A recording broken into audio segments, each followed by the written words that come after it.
really cool people, and I did end up with some kind of cool stuff.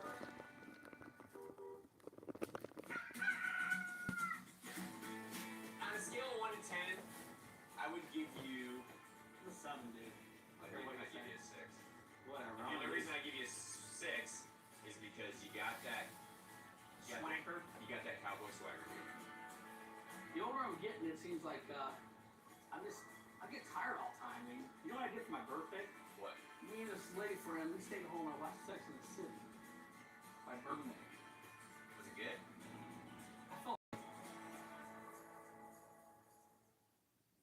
Get a lot two-topping Crazy Crust pizza for $6.99 from Little Caesars. Look at that buttery flavored garlic spread sprinkled with Parmesan. Try Crazy Crust for $6.99 for a limited time. Pizza, pizza. But wait! I need to mention how there's over a dozen toppings to choose from. Pizza, pizza. But wait, I want to reiterate how legit this Crazy Crust is. It's good. Little Caesars is the real deal. Pizza, pizza. Oh, wait! Gotcha.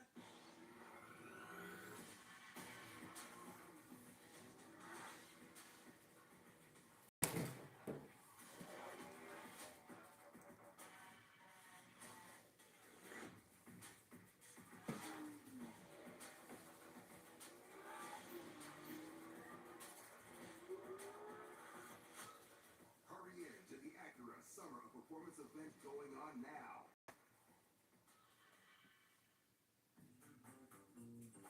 Mazda crafts cars to give you more.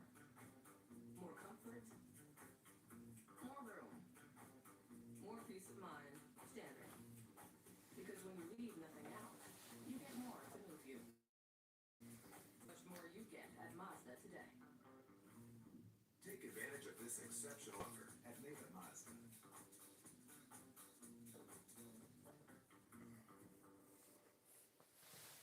When you've got a big financial friend who can give you an instant boost, your goals become easier to reach. Always by your side, your BFF is ready with so many ways to help you save. And by offering suggestions, your big financial friend can help you get where you want to go. Well, that's Experian, your big financial friend. Today we're going to an antique shop that closed down. Life is always about timing. If someone's closing a business, selling their house, they're moving, that's a perfect opportunity for us to step in and say, hey, we're here, we've got some cash, we want to buy some stuff. I cool stuff. Maybe it's something in the door, and I like these doors. Yeah. Hey, how you doing? You Robin? Yeah, I'm Robin. Good to see you. So Daniel said, so you're trying to like clean out a little bit, or? We started the store in about 2002 and ran it for 7 years, and then on December the 24th, we finally closed it. It just didn't make any money due to the economy. Yeah. Right now, with the way the economy is, businesses are suffering in America. What do you have on the Borden's Dairy Clock? It's not for sale. What about that Royal Crown in there? No, I can't part with that one. I do 200 cash on it. I'm gonna keep that one. Okay. And really don't want to sell the flange. That Motorola sign's cool. Really neat. Yeah. There are things like that that'll probably keep my collection. Ah, okay. It's becoming really clear to me why Robin wasn't successful. He's got some killer stuff in here, but he's so emotionally attached to it. To be a professional in this business, you're gonna have to buy and sell. You're one of those guys that you're in because you love it, and you're in this because you collect stuff too. So when we walk around in here, I'm like, how much is that? That's mine, I don't want to sell it. How much is that? That's mine, I don't want to sell it. But to be all honest with you, at the end of the day, though, if we find too many things that you want to collect, then we have to realize what we're doing here. You know, Yeah. If we're a long ways away from home, and we are here to buy. After chatting a little bit with Robin, I think he felt a little bit more comfortable, and the floodgates were opening. About $100. I'll sell it to you for that. You come a long way. What about the West End clock? But, you know, How's $75 sound? Deal? What's the story on these smoking ones? Yeah, I'd sell that sign probably for about $175. Cigarette stuff was really hot in the 50s. Now cigarette smoking is kind of out, but still a very collectible piece. I'd do 125 on it, cash. How about 135? 130. It's What a kind of deal. math? What kind of math? It's a deal. 130? All right, you had me go. Oh, man, you must have seen the glimmer of my eye on that. Must have really liked it. Frankie was buying stuff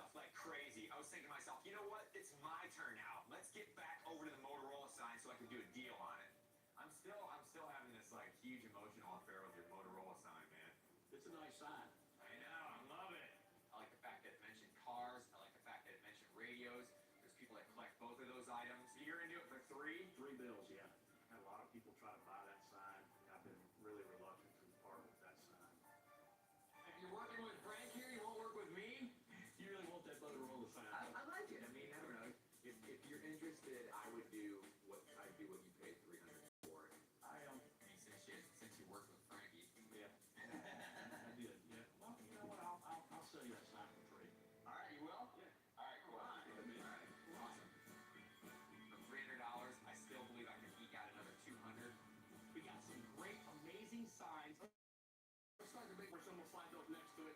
$500 on a $300 investment. That's why I'm in business.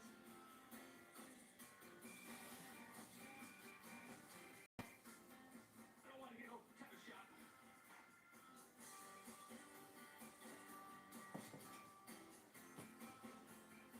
This ain't good. That should be in protected Yeah, custody. I'll take this. I'm gonna put that up front.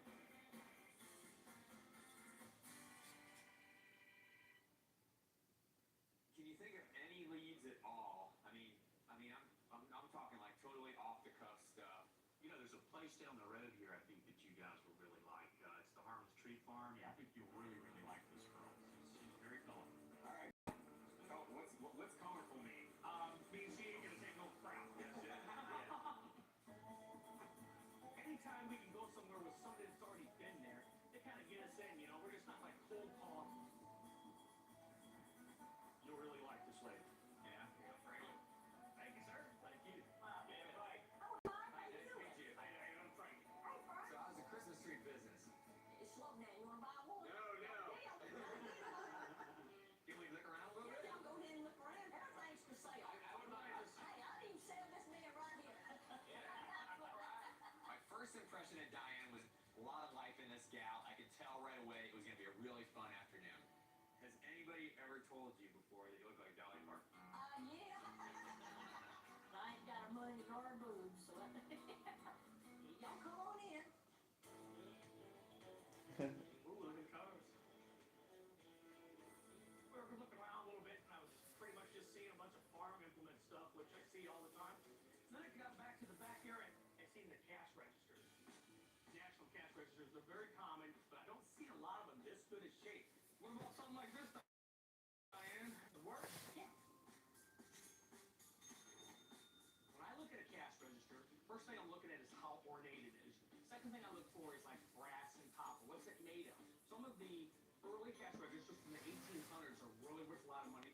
They're the ones that survived the big metal drives for World War I. If you can find those, you've got a hot ticket. What do you estimate something like this on? We bought the thing, we paid about $725. Right. I don't know, 750, but I might be a player for 400. Oh, come on. Well, you gotta start You somewhere. got to do better than that, man. You know, Diane, she was a tough negotiator. I said 400, she said 700. You know, there's a big window in between there. I'll tell you what, I split it with you for 450. I want 475. 475? Let's look around a little bit. All right, let's come back to it. Okay, let's see if we can't move it into another deal. All right.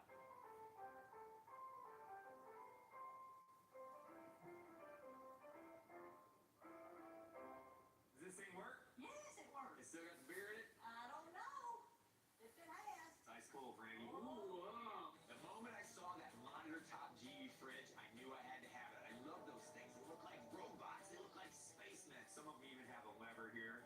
So if you have the groceries in your hand, you can open the door without grabbing the handle.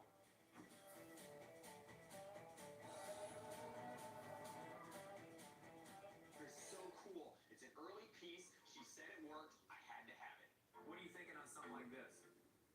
I don't know. What, 400? 400? Mm-hmm. How about 200 bucks? How about 225? We'll do this. Okay. Rock, paper, scissors. You I'm win. bad at that. You win. I'll do the 225. Yep. You ready? 1, 2, 3. Okay.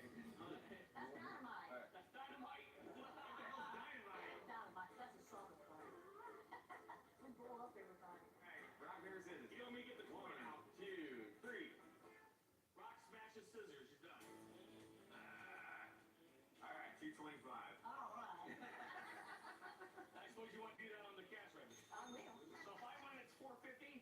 Yeah. All right. Hey, I don't get none of that. Why is he special? Come on, Frankie. Do it. You can do it, man. We're down 25. 1, 2, 3. 1, 2, 3. Paper covers rock. Paper covers rock.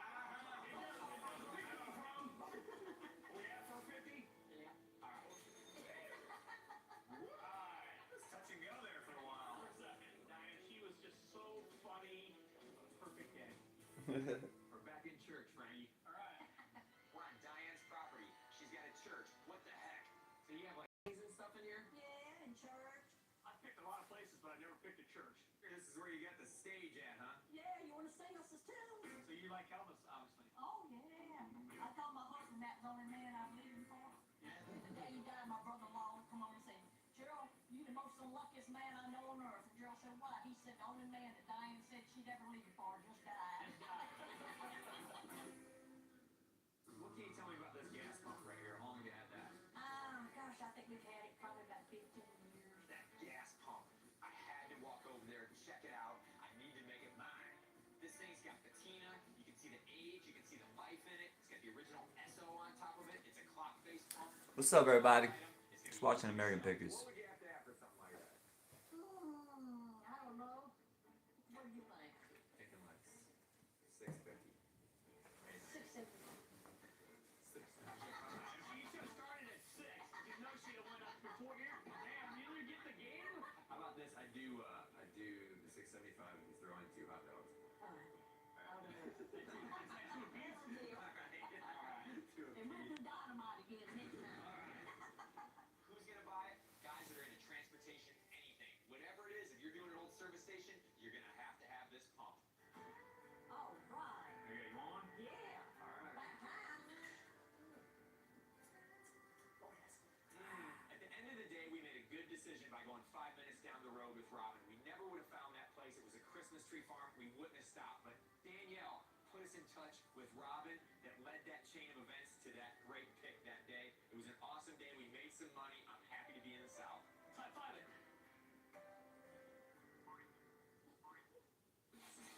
I have no idea how much the cash register is going to be, but I think down in my heart I made a great deal.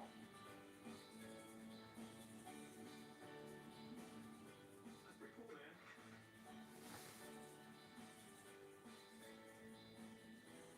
One, two, three.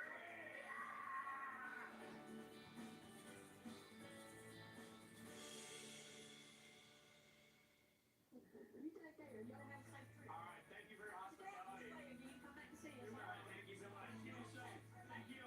Bye-bye. Y'all come see us again. Oh my God. What? Have you ever seen Dynamite before in Rock, Paper, Scissors? No, she busted us all. She busted me hard That's on funny. that. Diane was easy on the eyes, wasn't she? Yeah, she was nice. Yeah, man, I could see her dancing to some Elvis, Oh, kicking back. She was a tough negotiator. What's up with that cash register, dude? I hope that thing's worth way more than it weighs. I think it's a I good think model. you just bought it because it's all shiny and sparkly. I'm wondering what this cash register is worth. Did we make a good deal? George is fed up. And so is Junior. They weren't planning on having to replace their brakes today. But they went to AutoZone, where a friendly AutoZoner, Renee, helps them find a great deal on Duralast gold pads and rotors.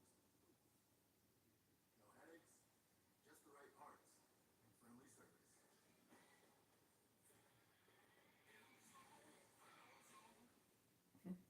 Looking for a career that lets you work with your hands, one where you're out in the field and not behind a desk?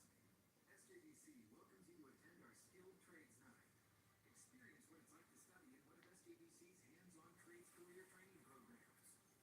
Join us Wednesday, September 18th from 6 to 8 p.m. View live demonstrations, talk to instructors, tour the campus, and more. To reserve your spot, visit sjbc.edu/events.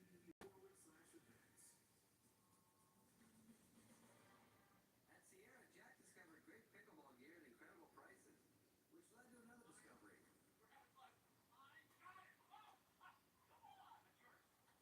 His dad does care. How about pickleball? Maybe a lot more. Maybe you should try golf. Yeah. You got a chip? Discover top brands at unexpectedly low prices. Sierra, let's get moving.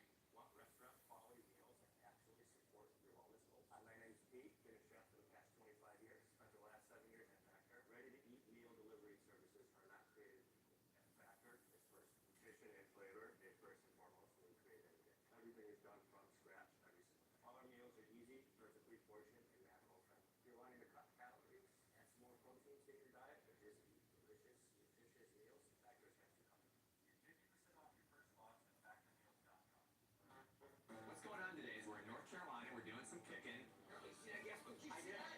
so? Did you see the and the gas pump? Oh my god. Hello? Hey, I have something for you. There's this really cool, sweet little lady. Her name's Bonnie. Lonnie, okay. She's got this great little farm that's called Aw Shucks. Oh, shucks. Oh, shucks. She's got antique toys, lots and lots of old signage. Was she selling? I'll let you know how it turns out. Thanks, Danielle. Yes, Gas pump. bye-bye. This is like a good road we're on around You here. go back there. Oh, shucks, man, you can see it. Stop the fire. All right, let's get it.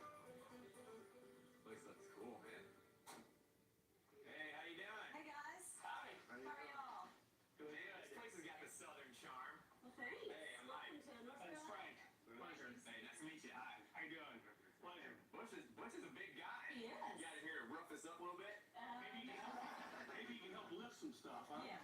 What do you got going on here? I mean, is this a museum? What is it exactly? No, we cater to kids. I used to be a school teacher, quit teaching to run a farm. Were you a history buff when you were a kid? No, but I love it now.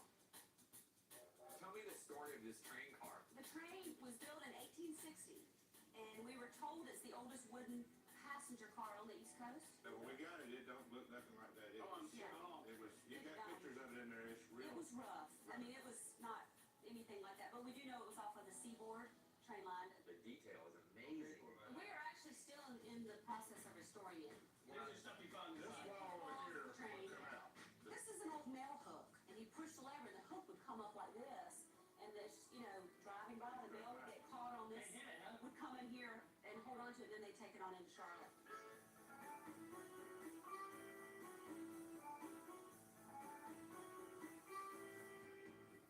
This is actually kind of a makeshift filling station, obviously not a real one. Usually you see guys who are into gas and oil stuff. Yeah. You know what I'm saying? I mean, really, you're the first. Isn't she? I think you're the first girl we've met. Are you serious? Yeah. Well, it's heavy into it. I just love it. I just love the look. This is a really cool place. I saw some great stuff. So you sell stuff here? Yeah, all of it's for sale. I'm not emotionally attached to anything except for maybe one or two items. Bam, game on. Got some fan belt things here. Stamp machine. Bunch of camera stuff back there. Cute little trays. Yeah, dude. Spider-Man. Hulk. 79. Let's get her. Authorized agent. Human Mutual Burial Association. It's kind of spooky. It's a flange sign. It's double-sided. It's really neat. How much is this, Bonnie? $5. $5, that's it? I popped on the burial sign. I thought it was cool. I mean, obviously the silk banner's a little bit funky, so that's why I bought it, right? Oh, skipper. You haven't seen that one, have you? Whoa, whoa, whoa! Right. That's cool. Coke trick. Hershey's first in favor and flavor. Ooh, there's us, Frank. Oh, All right. oh, that is us. Kind of reminds me of little Frankie and I when we're driving down the road with the windshield and the wipers going and stuff. Which one do you think's me and which one do you think's Frank? About $20. Sure. One of the reasons movie memorabilia is so collectible is because so many people connect to it on so many different levels. People remember seeing those movies. You remember going to the theater. The smell of Sup, Cito BC? sitting in the back row. You know what I'm talking about? Bonnie, how about this one over here? I think a lot of stuff like this that somebody painted this. If somebody physically painted that, you can, Exactly. anything dating back to the 50s or 60s on smoking when it was hot is very collectible. 40, maybe. $40? What do you think? Is that too much? No, $40 is fine. Okay. I already like it. Yeah. How about this Oh, thing? yeah. Just to hang outside, Absolutely. Yeah, $10. Would you throw the little can in on it? Oh, absolutely. All right, we'll take that too. I knew we weren't leaving this trailer without that oil can. Exactly. I could see his teeth were chattering. I could see his sweat being on his forehead. It's almost like a Linus blanket for him. Sometimes he'll buy one for just a couple bucks so he can hold on to it down the road. Yeah. It's got kind of a neat little hanger there. Frank, I purposely hung that really low just in case, Just for me? you came by on the ride. Frank had built a really good rapport, first I noticed with me, and then he started dealing, and that's, that was great. I would offer $75 for it. Really? Wow, sure. Said, I'll sell any of those sizes you want. So I kind of went like crazy. Like, how much for that one? How much for that one? How much for that one? What are you thinking on this, Bonnie? Don't get too crazy. 30, 35? I need $30 on that one. Okay. The reason I bought the barbershop sign was they're kind of hard to find. A lot of them got thrown away. A lot of them got stolen. A lot of them just got ruined. Kids would come by and steal them or hit them with baseball bats or shoot BB guns at them or something like that. 25. 25? Yeah. Okay. she was pricing stuff, and Frank was like, I'll take it, I'll take it, I'll take it, I'll take it. How about your golden cola? You like that? Yeah. Another Sure. 30? Sure. That sounds fair. Okay. So all these signs, I was buying signs, I was going crazy. The BF Goodrich one, it's not the best shape. Right. But it's still very collectible. It has a little bit of rust to it, but people that collect signs have all levels. It will be easily sold. The Western Union, that's kind of a cool sign. It's not real Really heavy. but it's porcelain. It's kind of neat. It just fits so many different areas, you know, and it's not a petroleum thing, so it fits a different collector. The great thing about porcelain signs compared to like enamel or metal signs, porcelain is a baked-on enamel. It stands the test of time. Metal signs, painted signs, they get scratched, they rust. What would you think on the Western Union and the BF Goodrich? What are you thinking, Butch? You guys can both, yeah, you guys can hit me. It doesn't matter. I like to be double teamed. I was thinking 100 for the pair. Yeah. That's good if he. Very, very fair. Very. Okay. There's my new thing that I'll let go of today that I'm going to regret. Definitely. We'll get some of that stuff loaded up. Butch, you're tall, you can reach. No problem. Can you help us out? I'll get you. I used to have a bunch of those, and I have sold them over the last 20-some years, and I always do well.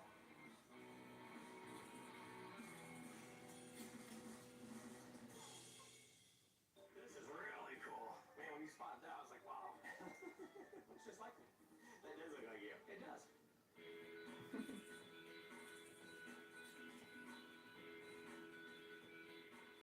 Rough, but That's my favorite one. is it? I like the color.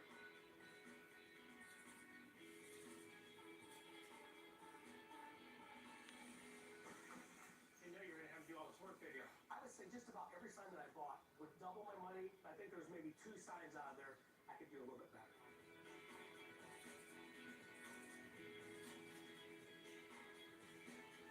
That was a good pick for me. I mean, I had fun there. Today I was on, and fortunately I was able to buy. Thanks for visiting Thank you, Gary. North Carolina. There's a little something from all shucks. Something to have fun with on the way home. Bonnie and Butch, I mean, what can I say? I mean, these guys had a real big zest for life, you know. Had a great time, great experience. That was a good stop for me. I had a good time. Ton of signs. Oh, shit. Hats off to them people. Oh, shucks, Frank. We're Well, rolling. I'll tell you another thing, too, man. She was easy on the eyes, wasn't she? She was easy on the eyes. That's a big dude. He was a big guy. How far do you think he was? 6'6"? I don't know, like 7'4". I was gonna say he was big, man. Frank and I have been driving each other nuts trying to figure out what this booby trap thing is. I would be willing to bet that it's not a booby trap. I'll do 100 right now. I don't think it's a booby trap. I don't think it's a fire alarm.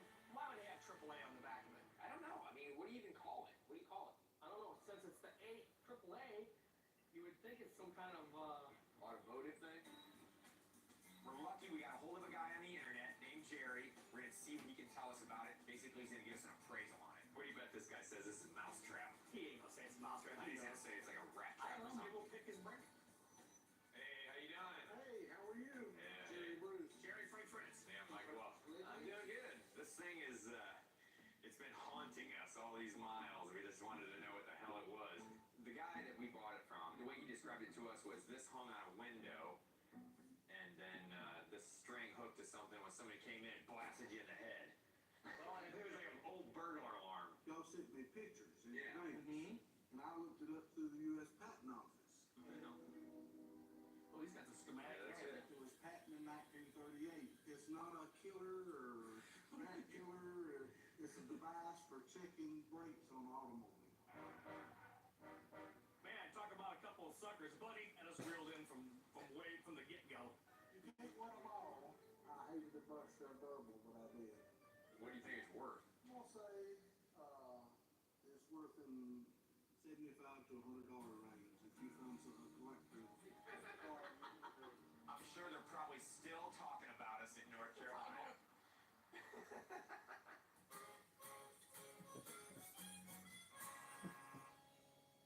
it's a good conversation piece. That's an expensive conversation I don't want to have. Conversation we had on it before we got it. Hey, we got a cash register too Okay. that we bought. You know, since we're here, we thought we'd maybe show it to you and see what you thought of it. Look at it. We paid $450 for the cash register, and he's going to be able to tell us if we made a good deal or not. That's my figure. You said no. That's about what's gonna pile. Yeah, I felt that. Sure.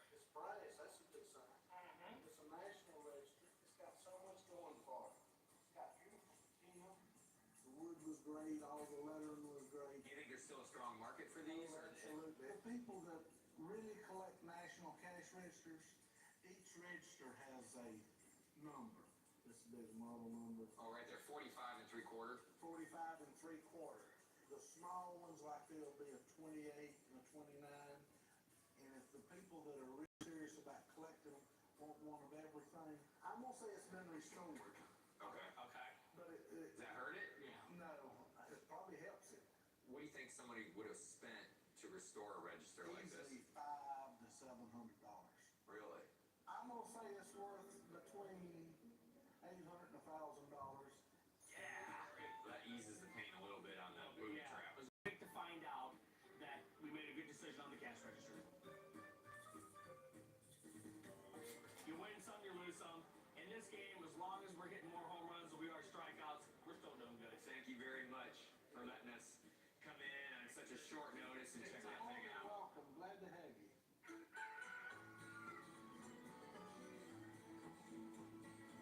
Frank just got $100 from me. That sucks because now I gotta listen to the little fat hairy dude give me crap the rest of the ride. Where's my honey? You know what I think I'm gonna do with the money? Put it in the gas tank? No. I want to put it in like a little 8x10 thing. You know, like at the bar, it's got this is the first dollar ever spent. I want to put it in one of those things saying, this is the first ton I ever made for you. Why don't you put this? Hopefully everybody's doing good tonight. 30 years that I've never been right. American Pickers, this show is funny.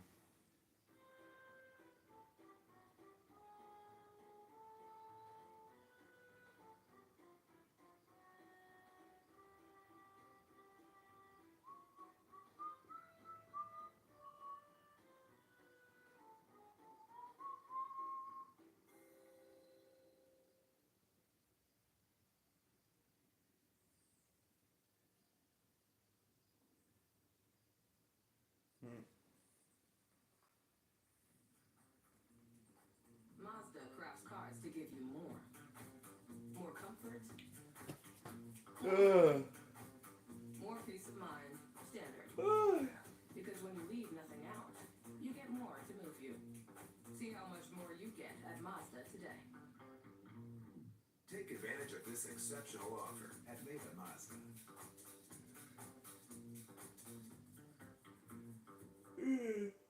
It's Halloween time, and the 70th celebration is here. Minnie's brewing up some spooky fun this year. Tricks and treats and a ghostly invitation. This Halloween, join the 70th celebration. This is amazing. This is the first honey hole of the South. This is the holy grail. I'm blown away. So many people think clowns are scary, man. I mean, it was just staring right back at me. Oh my God! We've got to buy this thing. You're in the woman's I know, I section. was almost there. Whoa! Today's a good day to be a picker, Frankie. Darn right. I'm Mike Wolf, And I'm Frank Fritz. and we're pickers. We travel the back roads of America looking for rusty gold. We're looking for amazing things buried in people's garages and barns. What most people see as junk, we see as dollar signs. We'll buy anything we think we can make a buck on. Each item we pick has a history all its own. I'll be And the back. people we meet, well, they're a breed all their own. We make a living telling the history of America, one piece at a time. One piece at a time.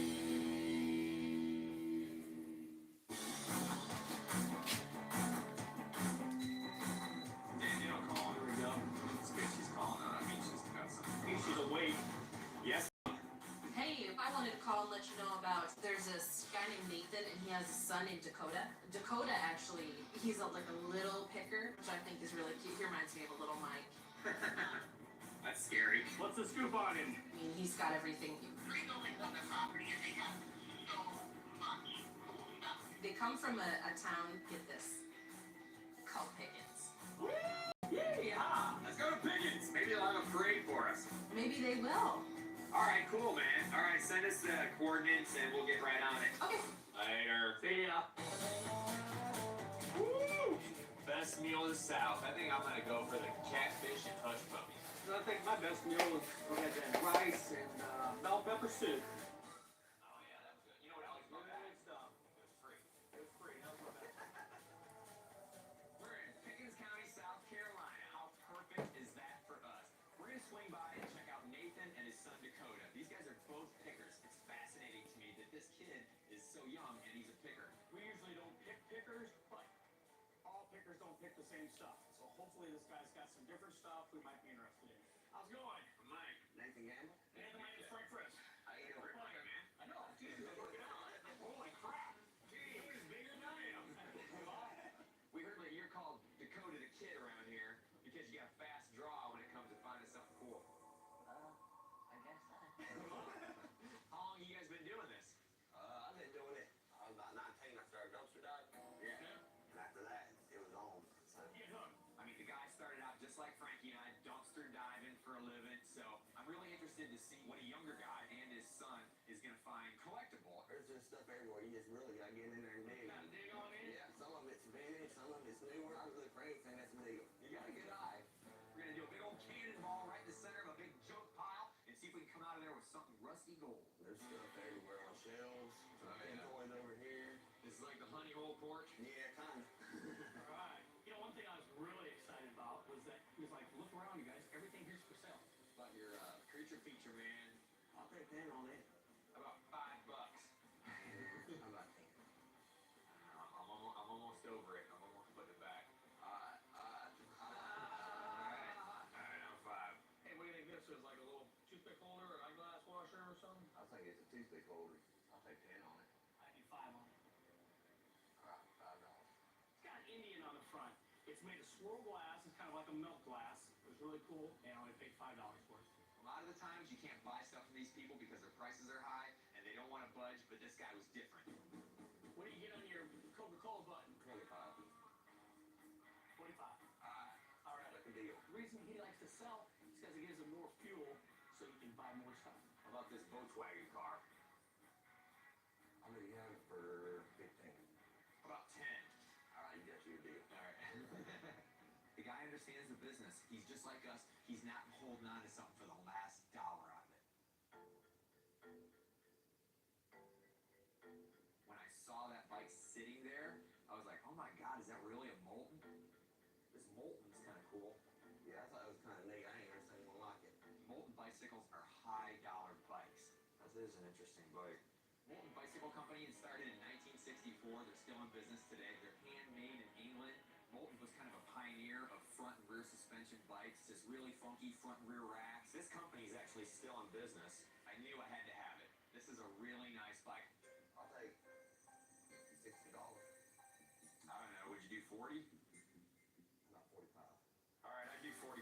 45. Alright, man, thanks. Damn, this kid's got a grip on it. I know he does. My hand's still hurting. It was an incredible buy. I think that it's at least worth $200. I want to see what Dakota the Kid's been buying. Come on in, See buddy. if he's living up to his reputation.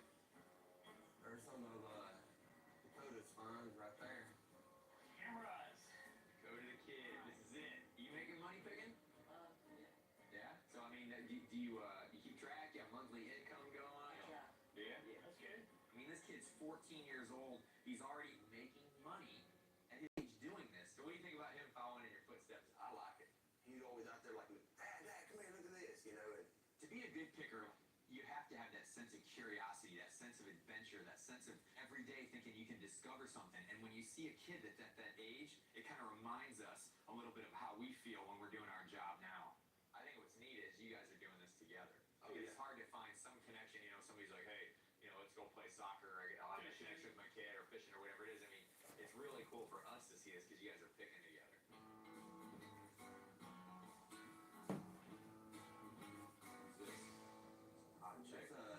it's an autographed picture of Millie's St. Cy or whatever her name was. You know, she like erotic pictures and all that. She'd be naked all the time.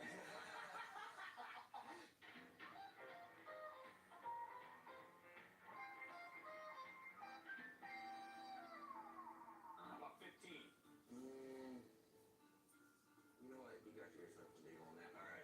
For $15, and I've got her signature, it's a smoking hot item. That looks like you try that. Actually, I would need that when you get taco the next day in the van. It's pretty bad. I also got this building here. Saw the clown head and what it was connected to. I was like, wow, this is really weird. Yeah, let's bring it up. Sit her down here. I think the clown toy vending machine is from the late 70s, maybe mid 70s. I mean, it was just staring right back at me. Had all the toys inside. It looked in great condition. We got to get this. I kind of dig it on it because so many people think clowns are scary, man. Mm-hmm. Oh my god! Things that freak other people out get my juices flowing. It's unusual, it's different. Does it work? Yeah, it'll work. Now let's use your quarter in case we buy it. Hey, man, 25 cents off. What'd you get? Basketball. A monkey? It's a basketball with a devil baby. When a devil baby popped out, it's like, we've got to buy this thing. How about 125? How about 160? How about 140? How about 158? Had to kick him a little bit because I'm a picker. 148, 155. How about 150? As soon as Danielle knows there's a devil baby toy in here, Start spending her money. oh my gosh, she's gonna throw $5 in this thing so fast. All right, man, I'm excited about that. Did you ever think you'd sell that? No, actually. There's a sucker born every man. That's right. That's what Barnum and Bailey said. I can find this thing like some good old fellas, eh?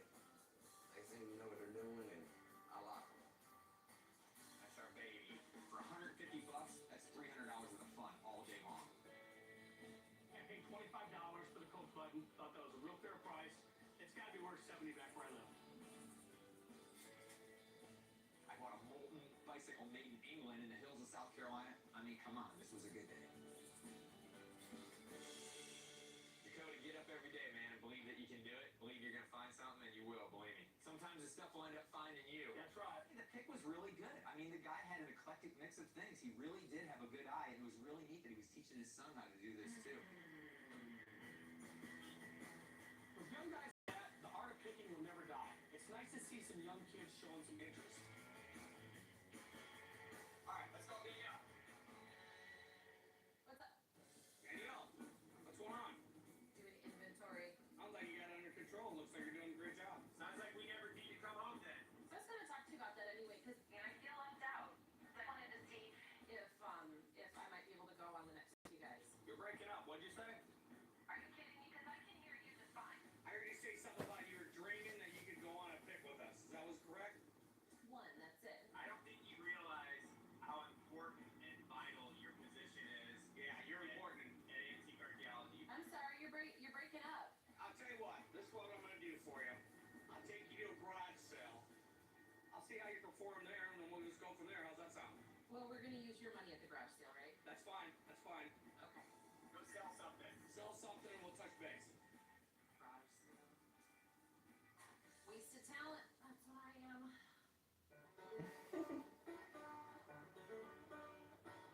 Today we're going to a place we got a link from Danielle. Going to a lady, her name's Mary, and she's going to be with her son, Jonathan.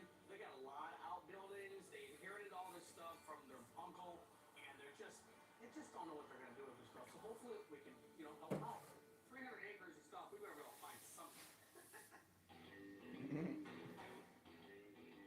What do you got? John Ditch right up here. Yeah, they're on top of it. They're waiting for us. Hey, how you doing? Welcome to the farm. Yeah, I see you got a lot of outbuildings. We like that. Do. Your uncle, was he a collector or Anybody threw anything away, he wanted it. he was one of the forefather pickers? Right. Okay. He didn't buy anything though, but he's got quite a collection of this and that. My great-grandfather owned this farm, and he was born in 1861, and it was originally 800 acres. Love these old buildings. Now they're neat. I'm excited today because all these outbuildings, I mean, these are old outbuildings, not just outbuildings. I'm like, wow. This is the tap room, or what was the tap room. This is the lawnmower shed over here. This is me and Frankie's first time picking a smokehouse. Smokehouse. When you get onto a property and there's this many outbuildings with this much stuff that's been here for this long. So you guys ever been in here? No. Then I'm like, okay, we have an opportunity. We have a chance down here. We are not going to blow this. we're gonna go through every crack, every panel. I'm gonna crawl over everything and underneath everything to see if we can find something in this place. Donald Trump being busted cheating at golf. Trump paying somebody to handle his ball system. My plan for California is I'm Steve Jacobs back and I'm a businessman, Donnie. You protect me. I build and repair brands. You wreck them. I create value. You bankrupt companies. You demand to be served. I'm always here to serve. I'm the Democrat fighting to make California affordable, livable, and workable for you. Oh, and Donnie with a little D. If you ever want to play an honest round of golf, the B's on me. Clawback, Governor, Calais. I like it.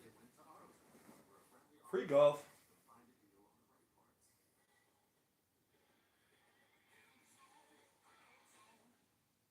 While they went to a flat last place, Dante dreams away, missing out on all these new Louisiana flavor-ready reps. Don't be like Dante.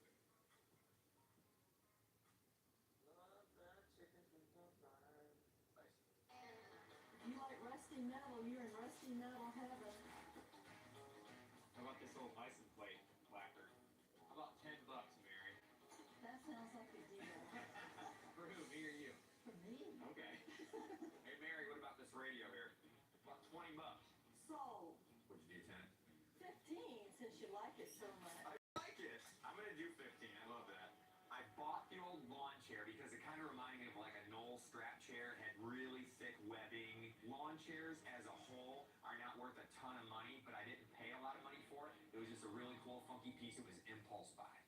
My grandfather wasn't a veterinarian, but they called him Doc, and everybody would bring their horses. Oh, okay. Well, maybe this was his bag then. He'd sell.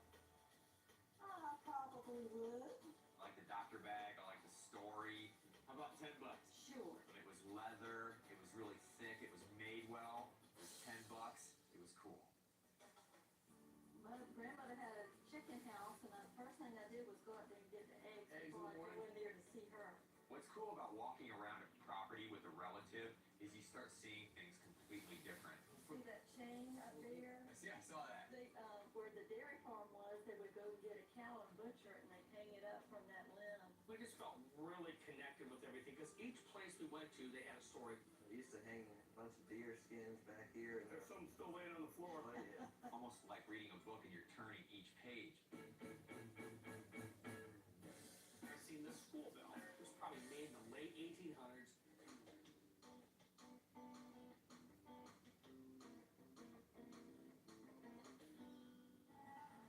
What is that? This is the bracket that goes on. You mount it just like that. The most important thing is the Y bracket. If it's cracked, then it's junk. This one wasn't broken. People use it for decorating. A lot of people have them outside their shops. I think there's an old piece of history and they're really cool. Would this be something you would sell? Yes, what do you feel comfortable with? $50 would be comfortable for me. $50? $50, I think I'm real good. Not too much ornate on it, but I think it's worth $100 all day. 50 will do it. All right. Are these old church lights? Yeah, they renovated the church down the street, but he brought those home with him. Oh my God, I can't believe that. I was like, wow, these are really cool. So was this a church that he went to? My grandfather helped build that church. Really? Yes, and other churches over 100 years old. They were in great shape. They had kind of a crinkle glass in them. There was a cool story behind them. They didn't look too churchy. They could go in like anybody's building that they're going to restore. Is this something you'd sell? They were really neat pieces. You do not see stuff like that. I mean, go out, shop for lighting right now. These things are amazing. I had to own them. If it's something you want to keep, I completely understand. Your family has a lot of history with it. But I think it deserves a good home, Yeah, because other than out here. Okay. that's what we'd rather do than sit out here and go to waste. Right. We should do 100 a piece on them. Okay. You want to do that? I do Yeah. that. Mary, it takes a lot to get me excited. Good. And you just got me excited. All right. They could go back into a church that someone's going to restore. They can go into a foyer in someone's home. There's so many different ways you can use architectural stuff. It's all about how creative you're going to be. I've been picking all day, but I'm still looking for that special piece, something unusual to make it worth it. I'm digging through the bottom of this Hoosier cabinet, and I look over to the corner of my eye, and I see something really special. Stoneware pottery is in really high demand. It's It's really hard to find. I was amazed to find it in an old Hoosier cabinet in a shed in South Carolina. There's some other pieces down in here. Oh, wow. See that handle busted off? It's still a neat piece, but that's something that was probably made back in 30s or 40s. As a picker, when I come across a piece of pottery, I'm looking at the glazing on it. I'm looking at the design on it. I'm looking at the bottom to see if there's any wear edge to it.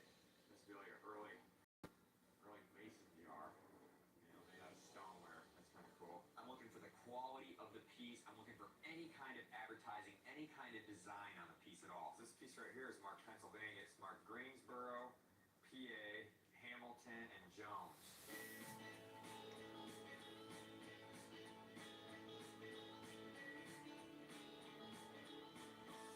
It's got one little wingo here, a little chip on the end of it.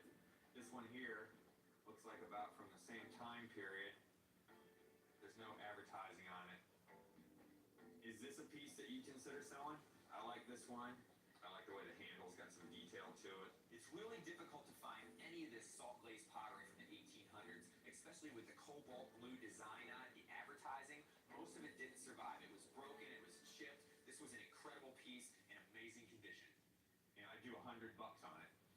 If that does anything for you, I think it's pretty cool. Okay. What's neat about it is that, I discovered it here. And you didn't even know it was No, here. I didn't. So, And it really is beautiful. it is. It's really cool. I like it a lot. Thank you very much. Thank you. Thank you. When I'm hunting for pottery, the salt glaze, cobalt blue stuff, that's the stuff that is almost impossible to find. We very much appreciate you letting us look around, really.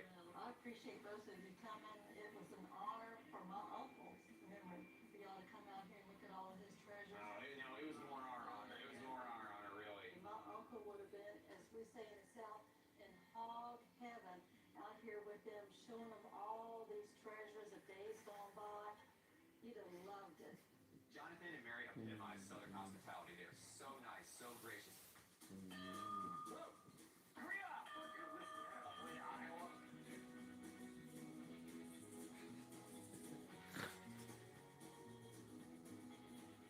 Hope you find a good home.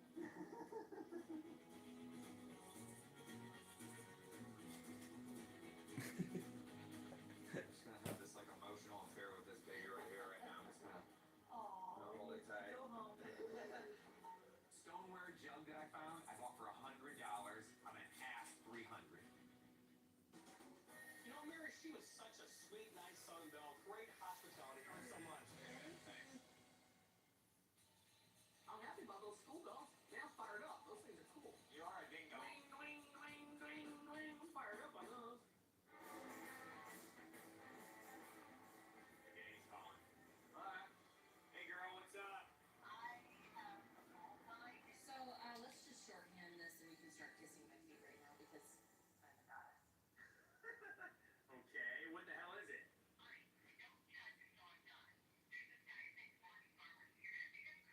He owns a cement factory. It's in the middle of a cement plant? See, he's probably got some money. Probably bought good stuff. Yeah, that means he doesn't need our money. Well, yeah. He's a bitchin' dude. You gotta go check him out. Paintings, jukeboxes. I'm telling you, you're gonna want to put away your dollar bills and break out your checkbooks because there's a lot of stuff in there you're gonna like. Well, I'm excited that the guy's willing to sell. I don't know about you. There's absolutely no way we're ever taking Danny. There's no way. Can you imagine you're an older lady, we're knocking on the door, bam, Danielle's there with all her tattoos and everything. Danielle, they won't work. Can you see her going through horse crap and digging around? She wouldn't do it. The only way I think we could really utilize her to our benefit would be if we pulled up and there was a big dog or something. And we could let her out of the van. And the dog could run and chase her and then we could go knock on the door. That'd work. I'm excited about this. First time I picked up a concrete plant, Yeah. There it is right here. Oh, this place is huge. So he's not just pouring a couple of rice. What's up, everybody? Like that, you know what I mean? Hi, Bentley, Sarafati. Welcome. I'm watching American Pickers. We know you talked to Danielle on the phone. You had two requirements. You have to like old stuff and you have to have a lot of money. Yeah. All right. Well, we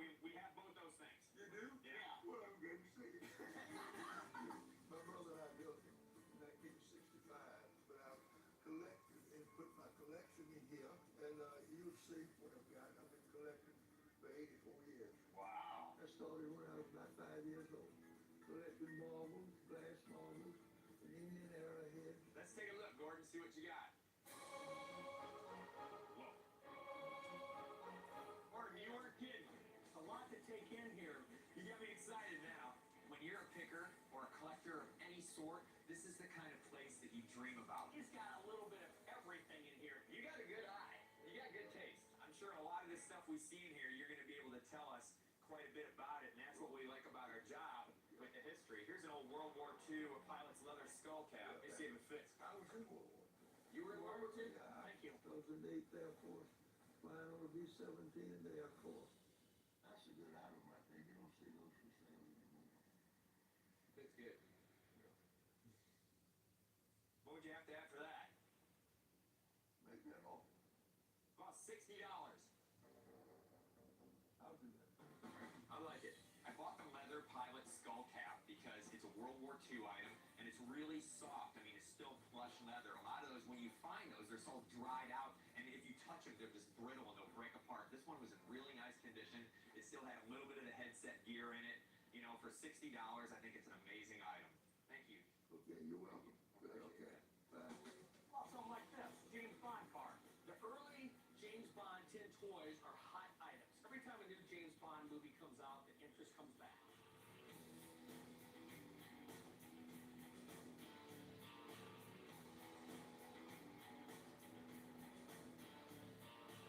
Is it bulletproof? Yes, there's a little gold thing in the back. If I would have found that with the box, that would have been the greatest find of all time. How much? Come on. $40? You can't buy a nice collectible car now for $40. They run more. How about $60? You tell me. How I about take 75 on the 75? You couldn't buy that to save your life for less than about $125. It's in good condition. Let's do 75 on it, I'll fella. do that. Okay. This is amazing, Gordon. I mean, it really Quality is. stuff. We could go to Incredible. 25 places and not see the multitude of good stuff like you have. This is the first honey hole of the South. This is the Holy Grail. It's a lot to take in here, Gordon. This is the place that we're totally searching for.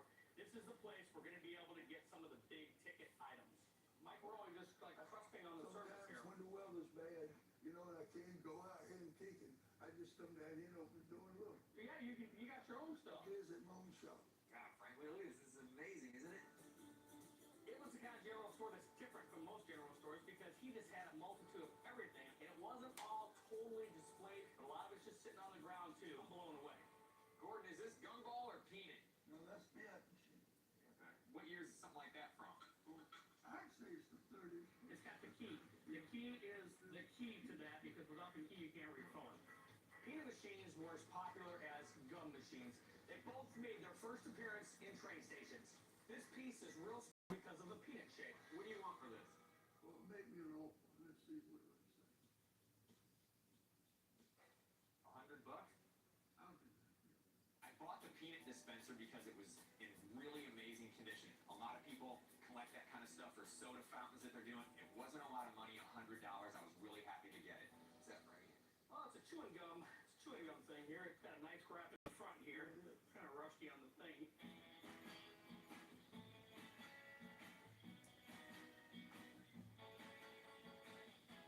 Would this be something you'd be interested in selling, Gordon? Yeah, I said it. Say make me an offer.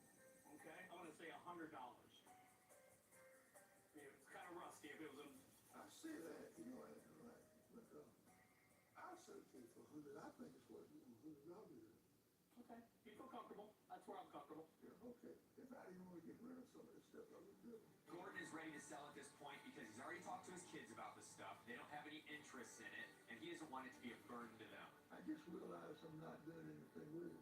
And you can see it just sits in here, and at this time, there's nobody especially enjoying it except me. Now it's time to pass it on to someone else. You have got some incredible stuff here, Gordon. Yeah. As we were searching around, I spotted this large grip machine. This was a real beauty. This can be sold to people that collect coin-operated items. You know what's cool about this machine? It's got words you wouldn't dare see on stuff today. It has words like sissy, woman. Heck, I know women that can beat me in arm wrestling. Gordon, I'm noticing on these shelves bells behind here. There's a piece of cast iron. It's like a black banjo player or something. Yeah. Can you tell me about that? I believe they used it for people to put the nail in. Does it have some age to it? Oh yeah, it's well up. It was an unusual piece. I have never seen one of those before. It was cast iron. It was very large. It was different. Would you do 300 on it? I take it. Okay, I'll take it. That cast iron black banjo player is a very unusual piece. Real early piece of Americana. I had to have it. It's an incredible piece. You got a good eye. You buy quality stuff, and the stuff's in amazing condition. You know, it's great. I studied engineering at Georgia Tech. Okay. Mechanical engineering, so I like mechanical items. So how did you get in the cement business from engineering? Well, I was in World War II. When I got home, I had $5,000. My sister-in-law heard people talking about all them soldiers are coming home and they don't need housing, you know, and businesses.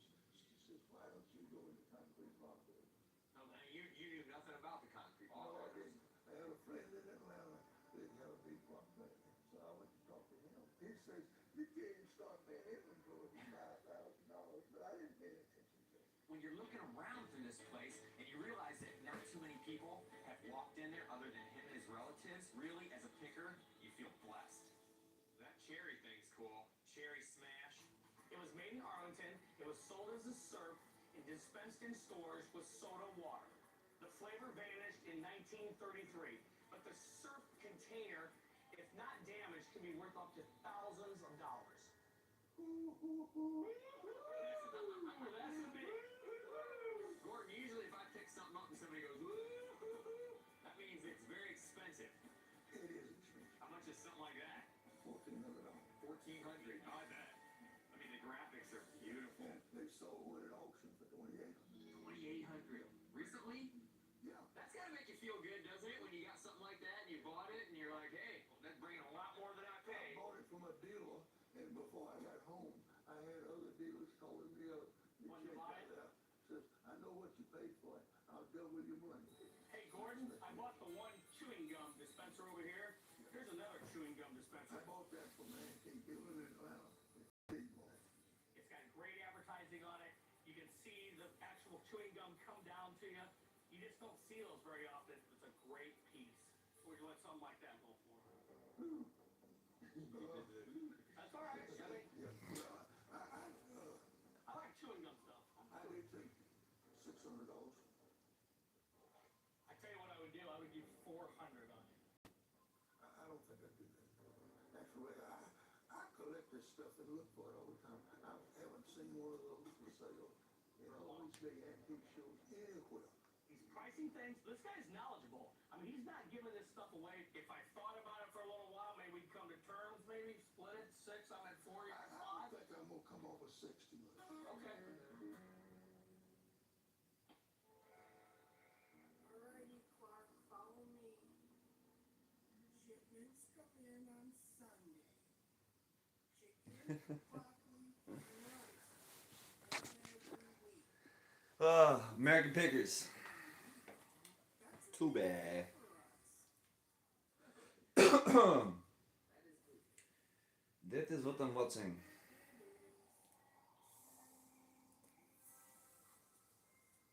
Get a lot, 2-topping Crazy Crust pizza for $6.99 from Little Caesars. Look at that buttery flavored garlic spread sprinkled with Parmesan. Try Crazy Crust for $6.99 for a limited time. Pizza. But wait, I need to mention how there's over a dozen toppings to choose from. Pizza. But wait, I want to reiterate how legit this Crazy Crust is. It's Little Caesars is the real deal. On the bak.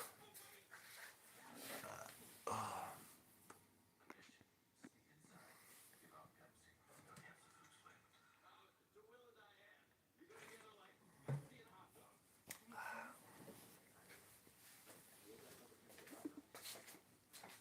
Life calls for more. Mazda answers. Need more adventure, more comfort, more grit, and confidence. The Mazda CX-5 and CX-50. Need me some more? See how much more you get at Mazda today. Take advantage of this exceptional offer at Mega Mazda.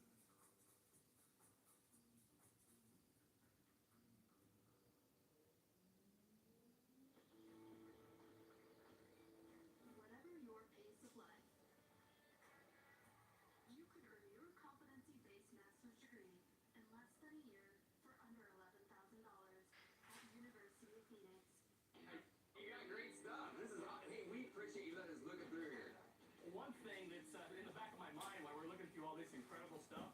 He just keeps telling us about more building. Can we wander around a little bit through here? He says tons and tons more. Who knows what can be there? You like to hear that? Because that been open for a while. That means we're going to the crypt. Right now, I'm riding about 80 mile per hour, man. I'm like at 4,000 RPMs, and I'm trying not to blow my wad before we get into these other rooms because I could drop 2, 3, 4, 5 grand in the first room, and then I see something smoking in the third room, and I'm like, crap, I don't have any money left. Gordon, I can't believe the tour just keeps on going.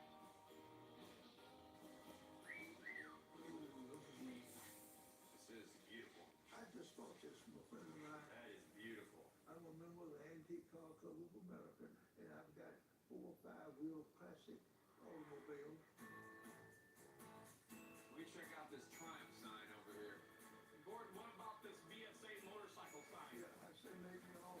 Birmingham's Arms Company was actually started by 14 guys that were gunsmiths. They outfitted the British Army with air shotguns for the Crimean War. When the war business dropped off, these guys were on the front lines of this new fandangled business called bicycles. BSA was one of the biggest manufacturers of motorcycles on the planet, but these guys skidded out of business in 1972. How about $100? I'd take $100 for it. Okay. They are so rare because there are so many collectors that collect that stuff. Anything motorcycle related. When you do find it, buy it. Gordon, you got this. You got the Triumph motorcycle sign. This is a lot bigger than I thought it was. I thought it was only in here. It's pretty big. It's a big sign. This sign right here I really like, and I like the bottom of it with the graphics. Triumph motorcycles are the Harley of English motorcycles. They are the oldest production motorcycle companies, even older than Harley Davidson by 4 years. Would you do 500? Yeah. Okay, I'll take this one for 500. Okay, good. I bought the Triumph sign because I'm a motorcycle guy. That thing was large and in charge, double-sided, lighted. It was a smart buy for him, and it's a smarter buy for me now.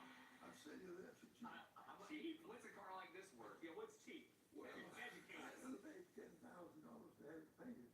Now, what year is this thing? It's a 54 Silver Ray. Can I open this door? Sure, help yourself. Oh, this is gonna be awesome. Go sit Sit in here. Can I sit in here? Yeah. Holy crap, this is awesome. Oh, yeah. It'd be like driving Miss Daisy with Frank in the back. I like it back there. This is the first time I've ever sat in a Rolls Royce. I was just going to say that. First time I've ever been to. What's a car like this worth? I'd sell for $35,000. $35,000, Frankie. It's a Oh, wait. beautiful car. It is this little money. Wow, this thing was out of our price range, but it was really sweet to sit in the King's coach.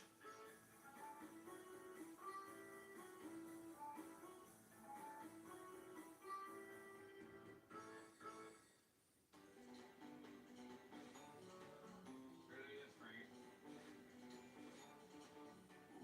Another BSA item. How about something like that? It's a chart for decarbonizing, like you're when you do an overhaul. It was the brochure. See, there's a whole thing there. You probably opened it up. How about 40? I'll do 50. Okay, good. All right. There you go. That was a quick one. Some of the first stop signs were actually invented in the early 1900s in Detroit, Michigan. They were white or yellow with black letters, and they were either round or square. What do you think he'd give me for it? I'd give you $100 for it. Get him out. How about this iron pole here? Pole with a cross on the top. $100. $100? Yeah. All right, I'll do that. The type of client I'm going to have to buy that iron pole with the cross on top is probably going to be a decorator. Probably came out of a graveyard or something. Really spooky, really gothic, really unusual, really cool. Wow, when I thought the budget was blown to bits, something cool caught my eye. It was a classic piece of work. Where you going? This thing's cool, dude. I mean, look at the patina on Look at the this. inside of Look at this those diamond things and stuff. I know, the way it's made. It's pegged together. It's a cedar strip canoe. It's like, look at this. What do you think of this? I mean, I know it's big, but it's bad. It's big. At this point, the cash was flowing. I thought to myself, I better call Danielle to wire more cash. If you're thinking about this, I'll tell you what I'm thinking about. I'm thinking about that strength tensinizer thing over there. It's a little strength game. You know, it's big. You put the penny in, pull it. The big stand-up one. And there's a couple other items. Maybe once I got him going, I'm gonna have some coffee. You see my face? Yeah. I'm happy. This makes up for some of those gasoline trips we've been making. God bless the South. No doubt. This is our first lick of honey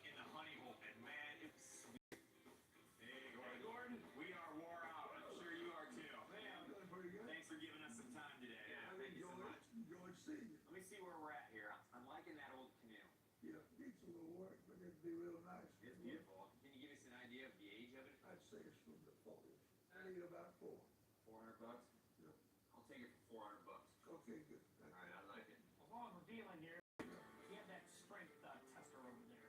The way you stand up. Stand The up. big boy, what would you want for that? $200. $200? Yeah. I'll tell you what, I'll take that for $200. Okay, good. And as long as we're shaking hands and everything, I really want that gun dispenser over there. I wouldn't take less than $500 for that. 500 is where I wanted to be. I'll take What it. did I say, 600? You said I was at 4. You told me 6, and I said I wanted to do it for 5. I'll do 500, I'm happy. We knocked it out of the park as far as buying some amazing things, but it was also an incredible experience for us just for boosting our morale. Wait a second, I thought you said this wasn't heavy.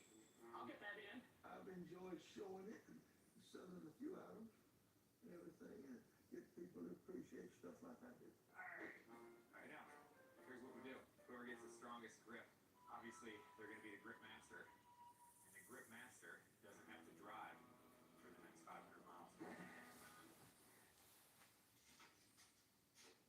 All right. I just ruined my grip on that freaking.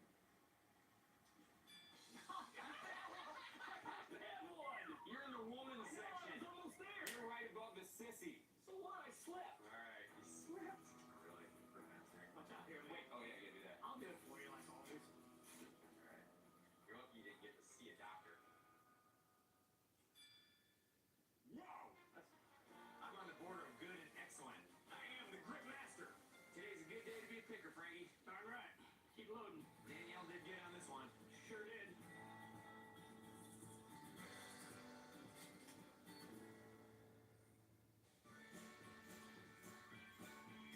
That's so awesome.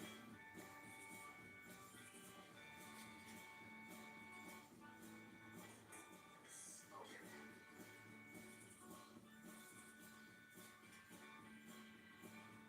This is amazing.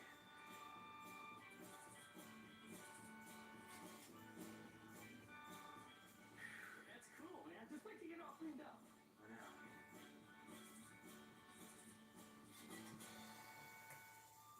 Look at all that good stuff you got. Yeah, we had a good time. We really We did. had a great time. Gordon has such an eclectic collection. There was so many different things there that we bought. We just decided to take a chance on them. We're gonna try to have Danielle hook us up with an appraiser and see how we did. You've been very cool. We got back into this town. We got back down this area. Would we be welcome to stop back Sure. again? Yeah, you need to go to my house. We'd love to do that We'd sometime. love to. That's not always in my house. Don't say that, because I'll never want to leave. All right, thank you, Gordon. Okay, Thanks, good. Gordon. Thanks for your hospitality. I appreciate it so much. All You right, know what? good luck to you too. We'll see you again. Sweet Mickey. All right. Thanks, buddy. Okay, bye. Bye now. Bye. Oh my God, dude. That's awesome, dude. I was smoking. We gotta celebrate, man. Yeah, we gotta have some beers or something, maybe. Yeah, it's gonna be one of the best leads Daniel gave us. It's too bad she's not here to celebrate with us, but Yeah, should we tell her that? hell no. The sale you've been waiting for is now. The Honda Summer Event. You get our biggest savings of the year. Coming today to your on sale now from just $239 a month. Or save thousands on your new Honda right now with low 0% financing. Cars, trucks, vans, and What's up with y'all? Watching this American Picker show. Streaming live, y'all. Pull up in.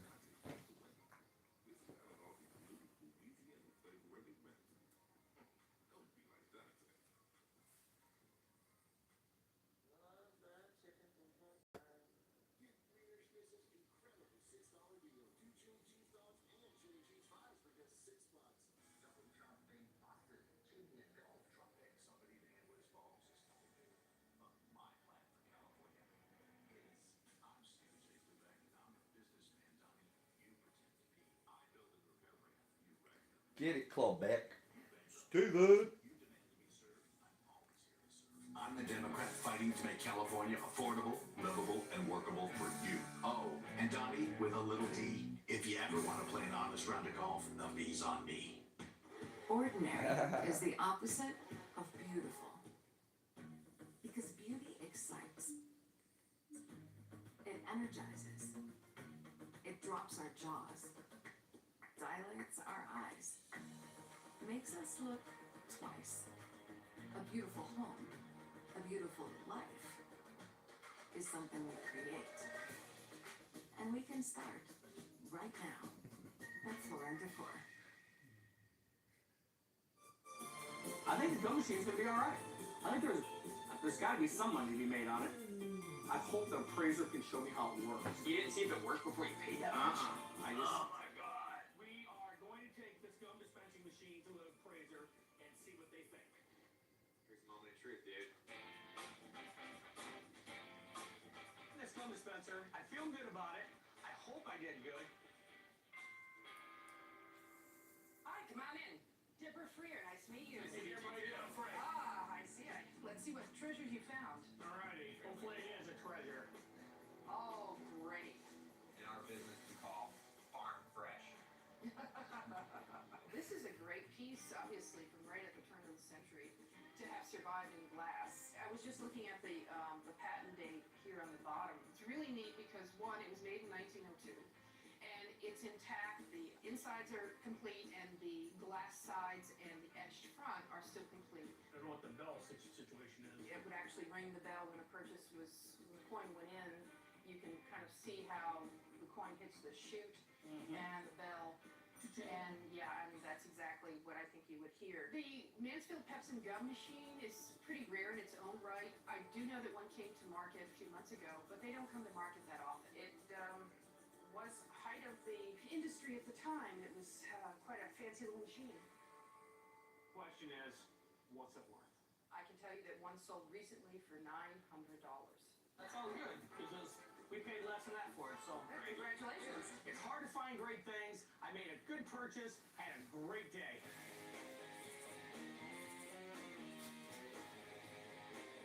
Good fun. I'm gonna sleep a little better tonight, knowing that I did good. Yeah, I figured we'd go ahead and see if Deborah can appraise this banjo player that I found at Gordon's and see if she knows how much it's worth. See my baby I just picked up. Wow. We are excited. So tell me a little bit about it. Bought it from a guy, he's 89 years old. He'd been collecting for a while. He didn't really know the application of it.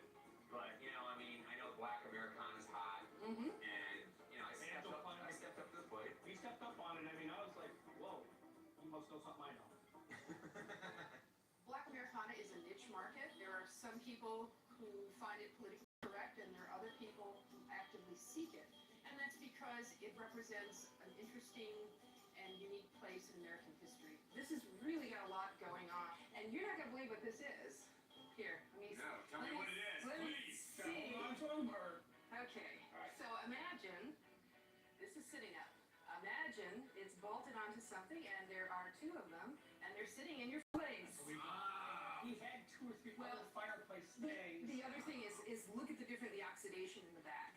See how heavy the rust is down here, and yes, Okay, exactly. gotcha. But what's really fun and unique about this, because you sent that pic, I could not find this form in any of the online bases or any of the research that I got to do.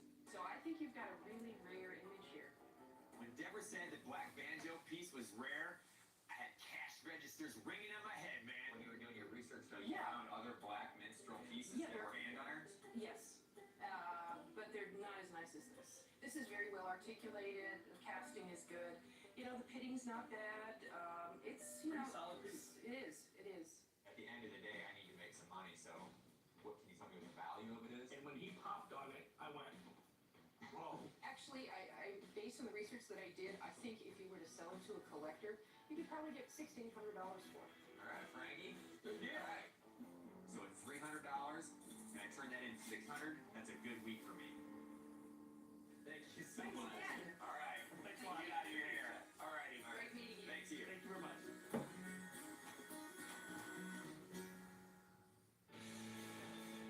We know Danielle is ripples excited about coming out with us sometime. But in our reality, I think we need Danielle back at home base, holding the fort down. You know, I don't think Danielle understands the importance of her position. We couldn't eat, sleep, or even breathe if it wasn't for her. send her some photos when we're having fun and just rub it in a little bit. We don't want to upset her too much because Danielle's our picking mama. We have fun teasing Danielle. She's a good sport about it. I haven't had fun with you since Clinton was in office. That's fine.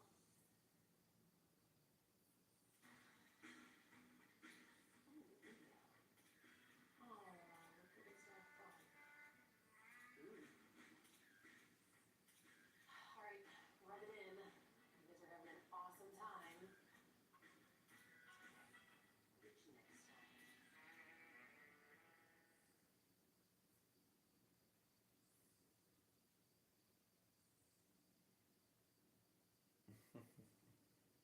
All right, we're going to a pit with something that we know about, motorcycle parts. Every time you open something up, there was another jewel in there.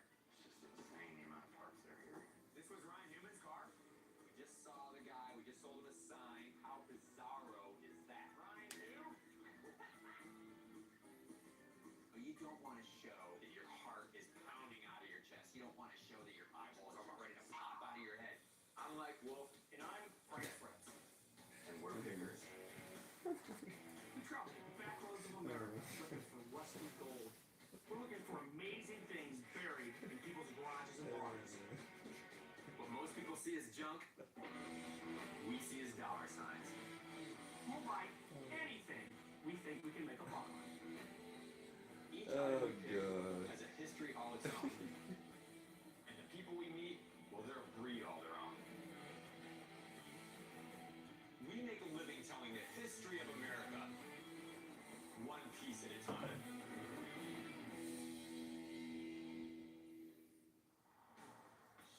So we don't have roads like this in Iowa. The roads, I will admit, the roads down here, Roads are nice, man. We're ready to end our trip down here in the south. We just need a couple more picks to top our trip off. All right, who do you think's hotter, Taylor Swift or Lady Gaga? Lady Gaga, she's mega hot. I bought her CD. Who do you think's hotter?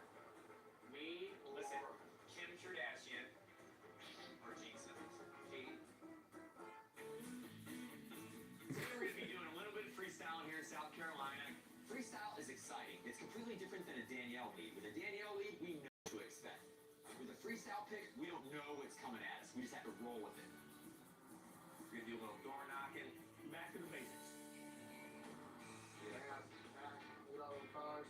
Looks good. Saw a big old pile of old rusty cars. Saw some outbuildings. Who knows what's inside the back? That big old building right there. That looks like Adam's Family meets Neighbors. That looks good. When you can see just a little stuff from the highway, you know there's a lot more behind it. They must have been racers or something because they got a bunch of old stock cars. You're coming up. Hello. Hey, how's it going? All right. Hey, we were just driving by. Hi. Sorry. How you doing? Nice to meet you. Hi, my name's Frank. Dana. We were driving by, Dean, and we seen you had a bunch of cars and stuff there. And Yeah, we saw that you guys collected stuff, and so do we. Looks like you guys are into the same stuff we are too, as far as like transportation. Not me, he is. Oh, he is?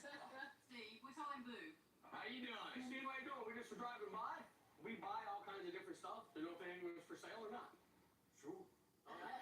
Oh, I'm glad to hear that. You haven't seen half of what he has. You come out and show us some stuff? Sure. All right, cool. It's always such a relief when you speak to somebody at the door and they're super nice. You make a little conversation, and then it's like, let's get down to business.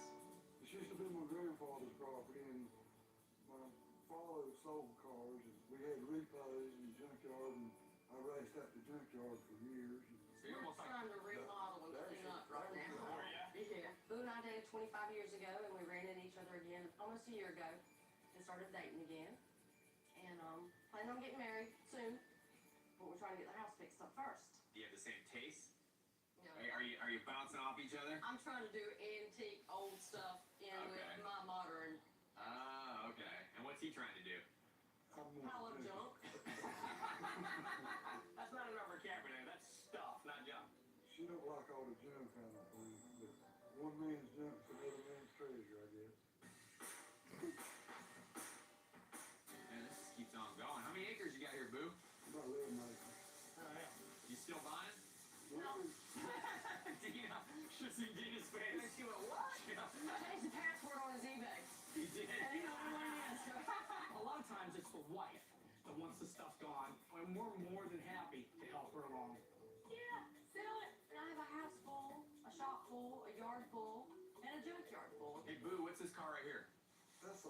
a car that was Ryan Newman's. This was Ryan Newman's car? Ryan Newman. No way. How bizarro is that?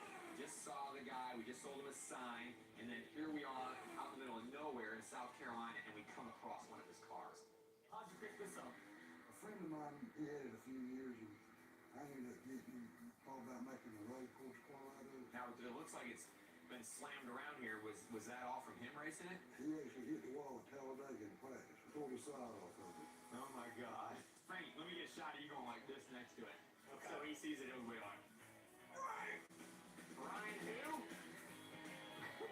This is just amazing that we would come across this down here at your place. That's kind of like what we always talk about is how some things almost find us. Oh, that's neat that happened. I wish they'd take it with them. I think I could get it in the van. What year is that, Chevelle? Corvette? 80 miles. Ooh, that was a nice one. His passion's always been on cars and racing. When we dated 25 years ago, he used to race dirt cars. That's all we did every weekend. This is my palace right here. I can see that. That's a years and years of collection. Ooh, this is awesome. Oh my. You been back here before? I'll be darned. She's been here a year. This was the first time that she'd ever been in there. I knew there was junk in there, but there's actually places in there I didn't know was there. This room right here is nothing but tires and hubcaps over here. I mean, I didn't know there was all these little cubby holes in rooms and There's a whole new world up here. the upstairs. I had no idea. You could probably dig through here every day for a week and still not see everything. I hear you. That's a fact. When we're out picking, it's almost like a gambler's high. When we're opening those drawers, looking under benches, all that stuff. We're searching. We're all about discovery. It's a lamp, it's a wagon. Yeah, that's a big tarpon. The ultimate cosmic sound machine. Zubu. Whoa, that looks fast. It's staying still. What you gotta have for that? Alright, I'm doing that too. I bought the lime green phone from the 70s. Dial it up. That thing's full on mod squad. Bought it for $5. I think I at least get $50 out of it. Who do you think about something like this? You do it for 15? Sure. All right, I'll do it. There was a Clinton chainsaw sign. Clinton chainsaws, they were made in Makokata, Iowa. If it was better condition, I would have been able to give it more. Still a collectible piece. Believe it or not, I've done really well with chainsaw stuff. And what would you have to have for that? $2. Alright, I'd do $10. I'll take it for 20. Little Fairngel lunch box. I can fix you some There's an old lunch. saying in it. You might be coming out here more often than you think now. Oh, you never know. Boo with the ghost. Yeah, that was when I was young. I had that here. Thanks, Chef. Yeah, that's old racing car.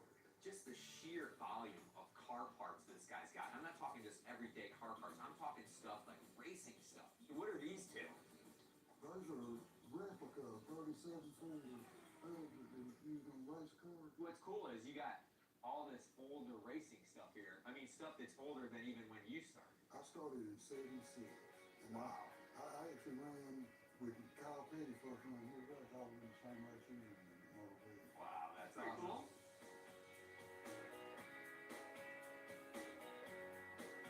I mean, this guy, it was in his blood. I mean, come on, we're in South Carolina. I mean, these people live, eat, sleep, breathe racing. You could tell that it was stuff that he was very proud of. What's that clock back there, Boo? Or is that a stopwatch? The clock and the temperature. Whoa. And don't fall and get hurt. All right, guys, yeah. I don't know if homeowners is still up to date right now. Okay. It's a thermometer on one side and a clock on the other. The font, the numbers on it, really awesome piece. This thing is gonna look really bad in my shop or the shop of a client. What are you thinking on something like that, Boo? About 70 bucks for the house. I'm digging it for 40. What are you thinking, Pete? You can have it. We need to start asking her for the prices, Frankie. He will sell it. Yeah. All right, I'll take it for $40. For $40, I think I can double down on it. What are these carbs off of right here? Where are those Corvettes? Two of them there. Where's the other one at? God dang. Yeah, you gotta have a 3. I found these 2 carburetors. They go to a 1958 Corvette. They came from a tri-power that would have meant 3 2-barrels. There's only 2 of them there, but they're off Corvettes. These are very, very rare. For somebody that's restoring a Corvette, he's gotta have those. Think, what do you value these at? 50 or 60 bucks. You know, I'll do $50 on them. Okay. That sound like a deal? That'll work. All right. I might have 3, but 2 of them are just as good. I'd say they gotta be worth at least $150 a piece. Lead the way, Boo. What's this steering wheel off of? That's a 66 Corvette. 70 Corvette. You got the car still? My brother wrecked it when he got married. He got married, and then he Wrecked his Corvette. put his foot in the Corvette, boom, and took off and wrecked his Corvette. It was a 466 with a 427. Oh, Lord. Wow, that's a memorable day. Came out of a 1966 Corvette. It's got the horn button in it. I probably had to have at least $100 out of that. Okay, $100. It's a good one. I don't know. I know they probably you don't see them every day. The money's probably right here. Just in that. You know, car guys, they want original equipment. This is an original steering wheel. Somebody's got to be out there looking for it. How about $75? What are you thinking? Let me think about it. All right, I'll take it for 100. I think it's worth a lot more. I don't know. I mean, it's cool. I'll hang it on a wall. Actually, owner, you know what, Frankie? Do you think we could pull the steering wheel out of the van and put this on it? I have no idea what I can get for that steering wheel. I'm hoping I could at least double my money. That was quite the tour there. Yeah, wore me out. I'll be at the house the rest of the day. It seemed like Boo is like a really sentimental person, and his life has been racing. So for us to come into a pick like that and see that much stuff about it, it was really neat. I think you're lucky to have this gal. She's taking you out. Dina is actually helping Boo. I think he is to the point where he's going to need to start selling some stuff, and I think Dina sees us buying things, and she sees, hey, maybe some of this stuff isn't junk. Maybe this isn't all crud here. This is good stuff, though. Yeah, we'll keep in touch, too. You got a lot of cool cars and stuff. I mean, who knows? Maybe we can do some business later on. I'm surprised at the things they bought, but I guess they know what they're looking for. Wish they'd have found some more. I'd feel a lot better if they'd load that man up. I'm sorry we didn't leave with more. Me too. That's a couple of We tried. cars. We tried. I think I need to walk them back through it, make sure they didn't miss anything. Right.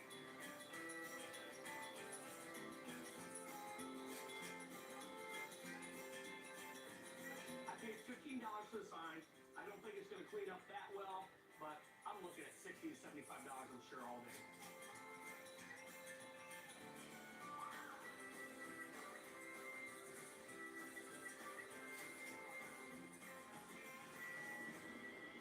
Overall today, I'm very happy with the pick.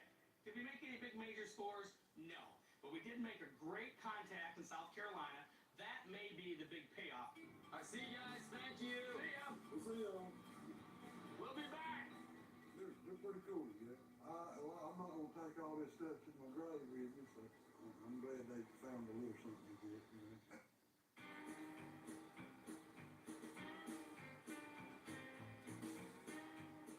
I think he's lucky to have her in his life, man. Big time. Oh, yeah. We often get a glimpse into people's lives that we've met and wonder what'll happen.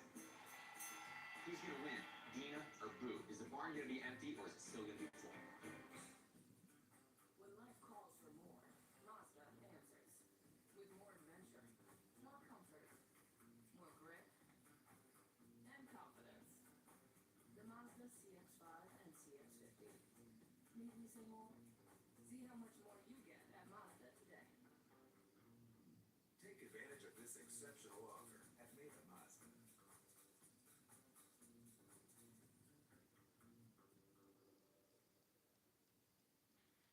At Cal Poly, early setbacks lead to future success. Because the best discoveries happen when you do it wrong before you do it right. Here, we grow through hands-on research and immersive exploration in disciplines that make a difference. Launch your future. Learn by doing. Only at Cal Poly.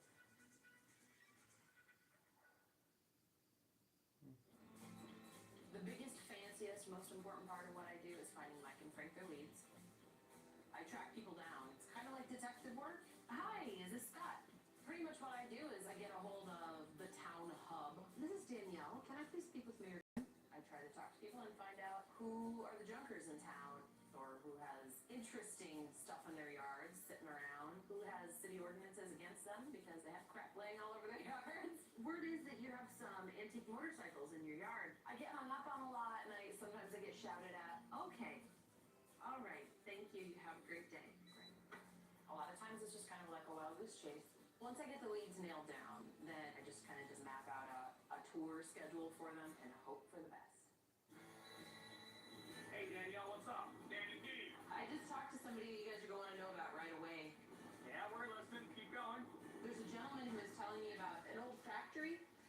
that no one's been in for a really, really long time, and it's just packed with new old stock for Harley. That's huge. That's mega huge. The guy who I actually got the contact from is not the guy you're going to be talking to. Oh, it's a guy, there's a guy, there's another guy. Next guy's cousin's hairdresser has some parts. I sent all the information to your phone, so just check it out. He'll get you in touch with the right guy. Alright. Motorcycle stuff, original New in old the box. stock. This could be Daniel's biggest hit. According to the guy that gave us the lead, he knew some guy that had some old Harley parts. So we're gonna see if we can track this guy down. See what this guy's got. Hey, this is Mike Wolf. Can you kind of give us a rundown of some of the stuff that you've got?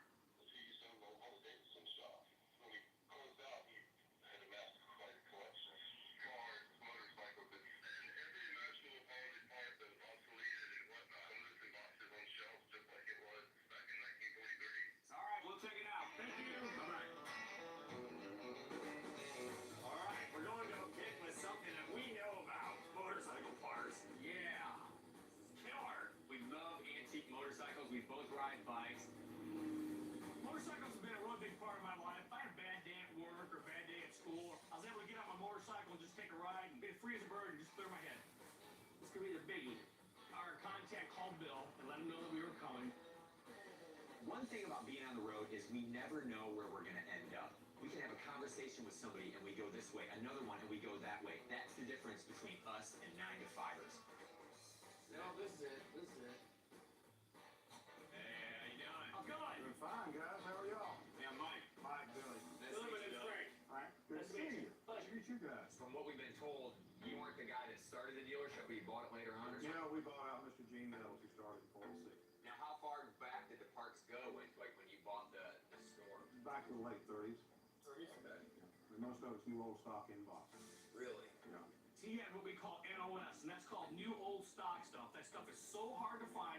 That is stuff that's original factory equipment sold from the dealership. When we sold the dealership, we just boxed it up, put it away. That's what's for the most part in the warehouse today. Okay. So, any of that stuff back there for sale? Yeah. Let us get back there, man. We're like dogs on a chain. Really, not too many people get into this back here, do they? Counting me, you're the only two.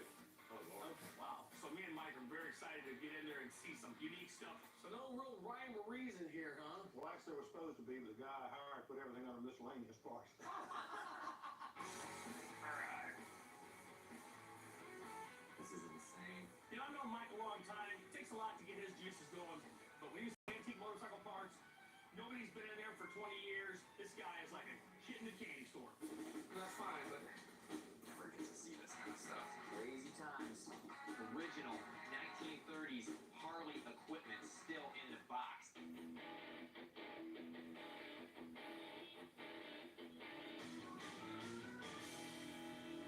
Is this something you consider selling?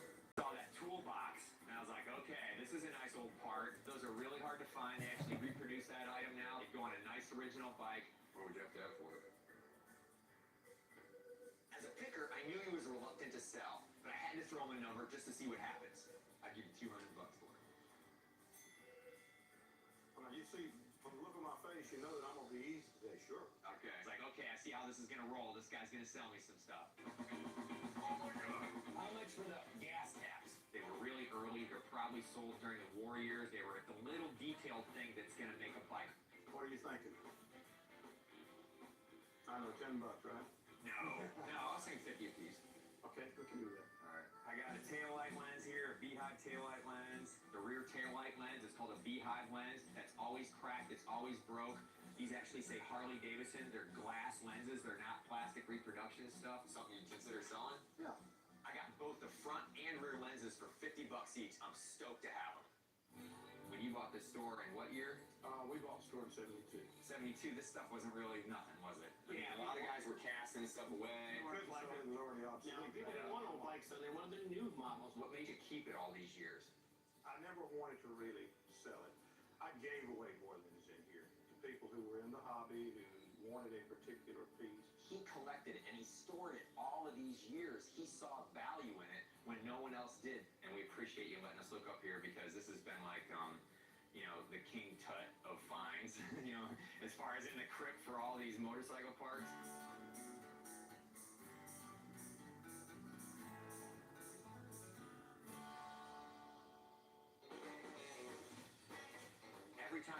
something up, there was another jewel in there. It's just insane the amount of parts that are here. It's really important not to give up on a pick like that because that one box, the next box that you open, can be something in there that's like the total honey hole piece, the piece that's going to make the whole trip worthwhile. I was just looking at spark plugs here. This would be 48 and later. At the turn of the century, when motors just started coming out, there were so many companies that made spark plugs. They had different brands. There was just thousands of them. The Harley-Davidson ones are very collectible. They're air-cooled. Motorcycle ones, people want to put the original spark plugs on their original old bikes. Very highly collectible item. Billy, what do you get for these? I don't know if I want to sell those. So that's bikes that you might use with? Yeah. You would ask us, do you need that personally for your own bike? Or are you going to sell that and make money on it? Got these in the original box. Is it for your personal motor? Yeah, I don't blame it. Billy was a sentimental guy. This guy lived, eat, sleep, breathed motorcycles for a lot of years, man. What about this fender light? Ooh. His face. No, I have that. We find a lot of things that people don't remember they have. I have a 34 VL front You lamp. got a 34, you need this. The Harley fender light that I found was almost like a dream. The thing was in the original box. It hadn't been touched. All of it was there. When we think about things that we love and the reason we're on the road and why we keep picking, this was an item of that caliber. How much for one of these? I'll sell you one of them. All right. $300. Yeah, I know it's worth more than that. I was really happy to pay $300 for it. I mean, it's an incredible find. It's the kind of thing that really gets your heart rate up when you love what you do.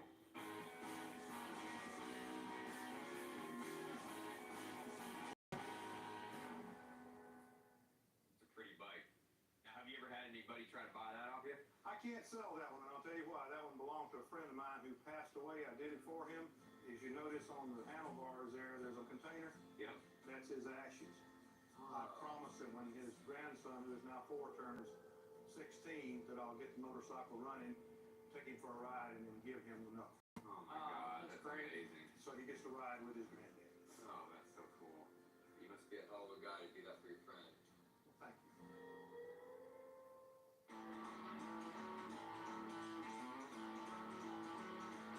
You just don't see this stuff anywhere. New old stock stuff you never see. If you do hear about it, people will let you in and look through it. We appreciate that ever so much. You guys are happy, I'm happy. Thank you. Yeah, thank you very much. Thank It was you very a much. very good time. All right, let's see what we got here. I bought the Harley toolbox for $200. The last one I had, I sold for $350, so I felt comfortable paying that much for it. Got a couple caps here in the box.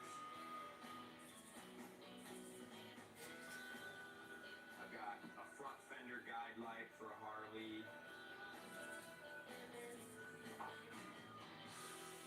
Overall, the experience at Billy's was incredible. This is a perfect example of Danielle knocking it out of the park. Get back down here. We're going to stop down here and see you again. Being a picker is like being on a roller coaster. There's highs and there's lows. Today was a high. Today is the kind of day you dream about. Miami to Seattle. Mission accomplished. Chevron with Chevron has been great. Helping you clean and get unbeatable mileage. Now we just have to figure out where to put the sticker. Chevron with Chevron. Fueled by possibility. Good morning. This is Frank. Good morning, Frank. It's Danielle. What's happening? I have a little lead that I think you'll really like. There's a lady, her name's Michelle. Her father just passed away, but he used to work in old Hollywood. He's collected a lot of stuff like projectionist equipment, projectors. I think it's worth checking out. Send us the coordinates and we'll rock and roll over there and see what's going on. Thank you. Have a good day.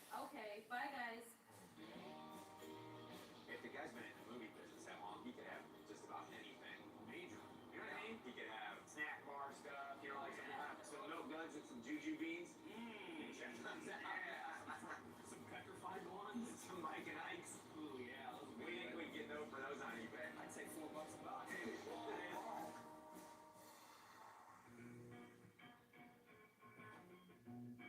Looks like it's it. Hey, Michelle. Hello. Hey, I'm Mike. How you doing? How you doing? I'm Frank. Hi. You talked to Danielle? Yes. She said it was like photographic equipment. What is it? Movie projectors. Oh, okay. Your dad was in that business? Yes. Right away when I met Michelle, I could tell she was completely overwhelmed. As pickers, we come across a lot of people that are in this stage in their life. All right, yeah, we'd love to see that if you got some time. Sure. My dad had a passion and an obsession with movies, and if he wasn't working on a show, he was always buying something for his collection.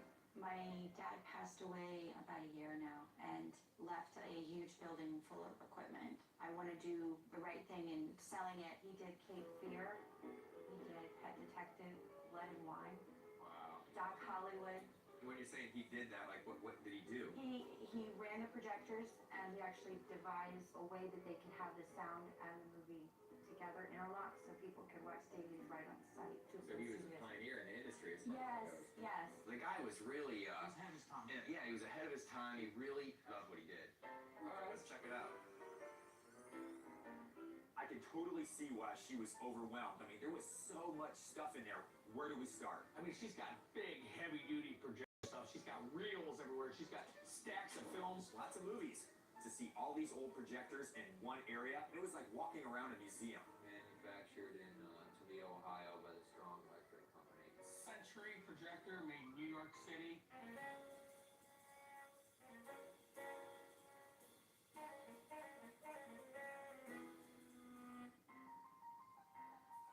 I looked over and I saw these reels from the movie Cape Fear. Is this his original film from Cape Fear? Part of the Davies, correct.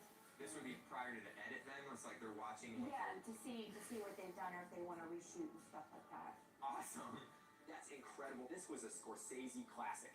I mean, this stuff has got to be rare. I mean, that's just amazing to think that this made the movie, you know, the real deal. I didn't make an offer on it. I could tell that they were near and dear to her. I mean, it's just an honor to look at that stuff and know that they're in safe hands for future generations. Heavy duty stuff.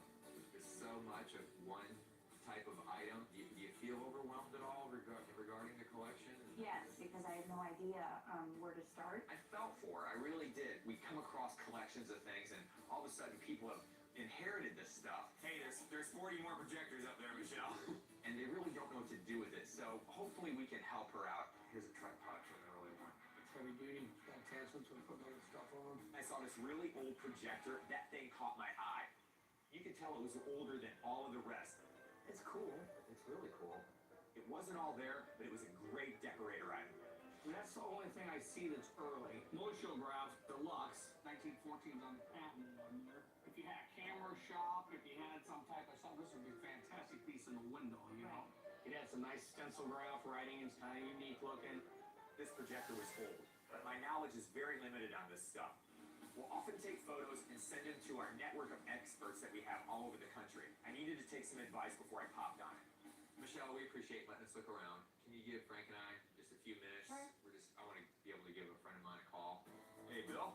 Frank and I ran across this lady. Her name's Michelle, and her father worked in the film industry for years. He's into movie posters, and he does some things with projectors, but he's knowledgeable in that field, and he knows other people that collect that kind of stuff. The stuff that he was mainly collecting was large projectors. Most of it's Century, Bill. One of those early projectors, the name of it was called Motiograph Deluxe, that's made in Chicago, Illinois. Yeah, hey Mike, yeah, those projectors are really good, especially those early ones. Those came out like in 1908. They produced them all the way up to the 20s, up to like the jazz singer era. That came out like 1927, the first talkie. But all those early projectors are really, really desirable. But the later stuff, 60s, 50s, early stuff, those aren't that great. The thing is, Bill, there might be something in there of value. We were just hoping that we could maybe put her together with somebody that you knew. Yeah, I could definitely give her a call and sort through those projectors and get them sold to the right people. All right, thanks, Bill. I appreciate it. We talked to Bill on the phone, and basically what he said is anything early's better. So that's why I kind of gravitated towards this. I love the look of this projector. It screams history to me. It's our duty as a picker to bring some of this stuff out of these dark garages and bring them back to market. We would be interested in this for $200. Give it to it straight. We're big boys. It would be hurting our feelings, you know. I wasn't really expecting too much because you never know what they're going to be interested in. They found a projector that they liked, and I felt comfortable with it. Good deal? Take it. Yeah. Alrighty. Right. Thank you. Like, I want to give you Bill's number before I leave because he's extremely knowledgeable, and he's out in Los Angeles, and he knows a lot of different people and a lot of different collectors. I wanted to be able to give her a number, somebody that she could trust, and maybe help her down the path of trying to get rid of some of this stuff. My dad would be very, very happy knowing that somebody showed an interest in his his unique collection. This pick was cool. We found a really nice item, but we got a glimpse of this guy's history, his collection, man. These Cape Fear reels were awesome. Set it right there.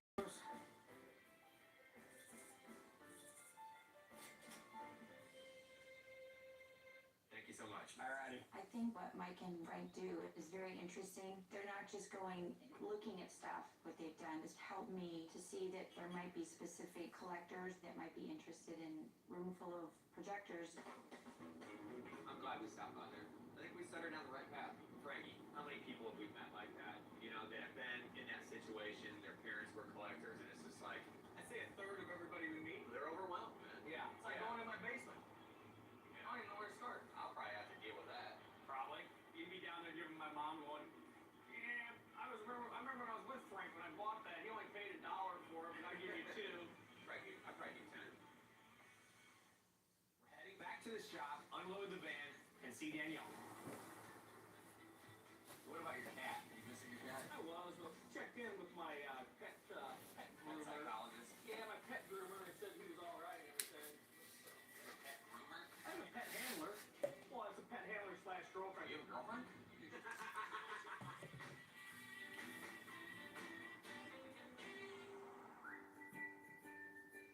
It's really fun when we get back seeing Danielle's face. That's the first time she gets to see the payoff for all her hard work. It's raining.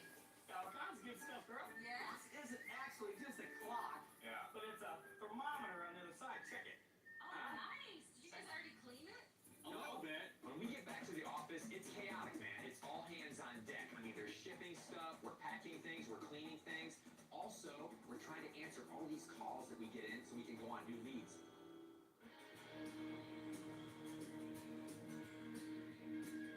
Guess who just called?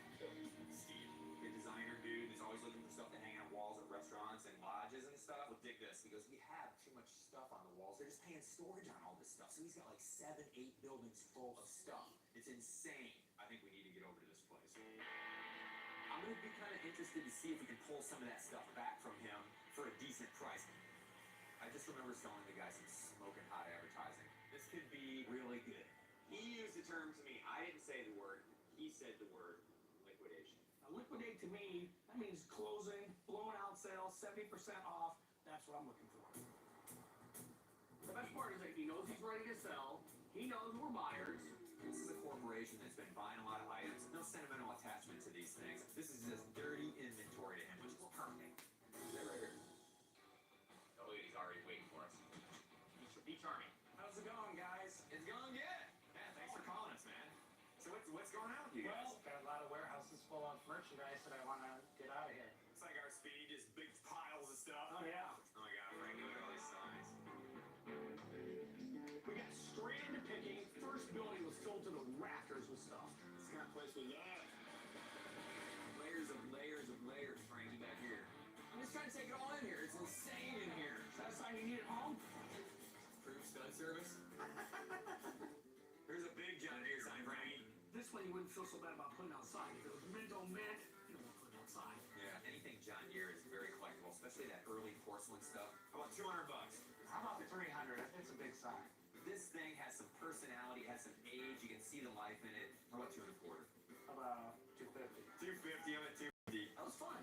I'm thinking I can get $500 out of it. It's cool at 250. What's that spot? John Deere.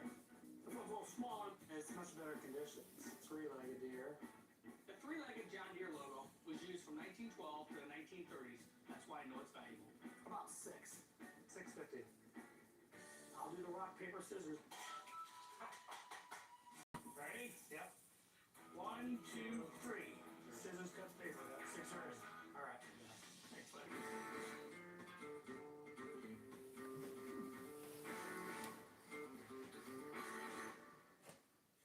Frankie and I love signs. The good stuff will always be good. The rare will always be rare. American Pickers, I tell you, very nice. If you collect tractors, there's a sign for that. If you collect cars, there's a sign for that. That advertising sign, this is a cherry on top of the sundae. Grab that Quaker State for me. That's a good one. Nice graphics. Quaker State signs, guys. Great graphics. It's green. It's double-sided.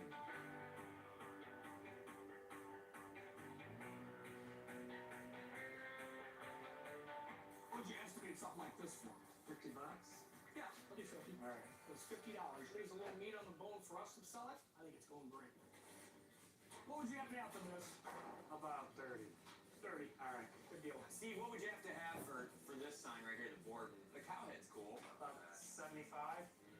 I'm gonna pass on that. That's what I'd ask for. I'd have 75 on that in the shop. Steve is normally the one who's buying these signs. He's looking for the hot deal. So the roles have reversed here, and this guy's riding us hard. More stuff up here? Yep. Wow. It's kind of cool. Hatchery with a chick on it. Yeah, these have neon, double-sided. How about 500 on it? 500? The hatchery sign. He really. Love that. How about 150? No. No way. I see the value in this. It was a great piece, and I didn't want to budge with an item that can create a large statement on one wall. I didn't want to just get a... I think I sold you this for like $50. Yeah, right. It was kind of funny because some of the ones I thought were good, he didn't charge too much money, but the ones I thought were just mediocre, he thought they were gold. $50 on that? I'm gonna have to pass on this one. What about that little thin, flimsy sign there? I like how you phrase that. How about 100 and a quarter? Woo! Man, I got the slut game in my eyes on that one. I'll see the cow, man. This cow has a plug attached. Like the leg, the ice cream cone. Does it still work? I don't know, my arms probably go like this. I'll see the cow. It was a really cool piece, very unusual.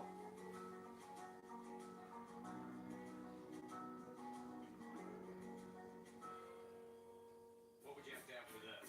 For the cow with the dress on it? I would have to have $4 grand. $4 grand? Yep. For $4 grand? No. For $1 grand? Maybe. Freaking cow with a dress on. It seemed like Steve and I were drifting further and further apart on prices. Steve, how about this leather suitcase? Open it. It has a neat detail to it. About $350. Are you serious? Yeah. That's a little Murphy's oil on it. We like the same stuff too much. Obviously, I can't make any money at $350 on that. We just were butting heads. We were like two rams in the room, man. It was like UFC cage match in there. I realize that it's so much easier for us to sell stuff to them than it is to buy something from them. How about this roached out pedal car right here, man? It's got one foot in the grave and the other on the banana peel. Just flat out tell me what you gotta have. $500. $100. Come on, look at this thing. It's made out of a freaking coffee can. 300. I can't say that. No. I wasn't having any problem buying signs. We weren't too far apart on the prices. It was like a field day. How much, Steve? What about 150 on that? People that collect signs are always looking for the unusual. The goat milk sign, it's got kind of an obscure subject. Goat milk. I had to have it. I do 100. I say one and a quarter. I'll pay the 125 on this. All right. I thought I might give in on this sign. You gotta pick your battles. I needed to win Steve over again so I could get to buy some incredible stuff. Just slow down, collect your thoughts, and then think. Liquidation. Looks like we're breaking up with something, man. We've known each other all this time, and now we're barely talking. How about the Coca-Cola sign? Oh, that's pretty cool. About 500 on it. I thought I might be looking more at 300. No. You're giving me third cousin price. I need first cousin price. $300. 3 and a quarter. All right, 3 and a quarter. Thank God we got back on track. Oh man, look at this phone booth, Frankie. And then we see the phone booth. Looks like it possibly would work. Having cables coming out of it. That's a really cool piece. It's an unusual item. The phone booth's a lot of different people to be interested in. You know, somebody's got a really cool loft, somebody in a prop house. When standing there, you're gonna notice it.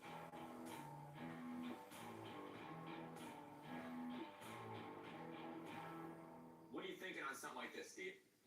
I was thinking around $800 for this. You don't want to show that you're drooling. You don't want to show that your heart is pounding out of your chest. You don't want to show that your eyeballs are about ready to pop out of your head. We'll dig it out of here. We'll do the back work. I'd have to get it for $400 to make it worth our while. What about 5 and a quarter for it? Make me feel like I'm getting a good deal. $475. All right, $475. All right. All right, cool. Why they much on Popeye's lunch? Dante frames away. Missing out on all these new Louisiana flavored wraps. Don't be like Dante. Love that chicken from her fire. Mazda crafts cars to give you more. More comfort. More room. More peace of mind. Standard. Because when you leave nothing out, you get more to move you. See how much more you get at Mazda today. Take advantage of this exceptional offer at Neva Mazda.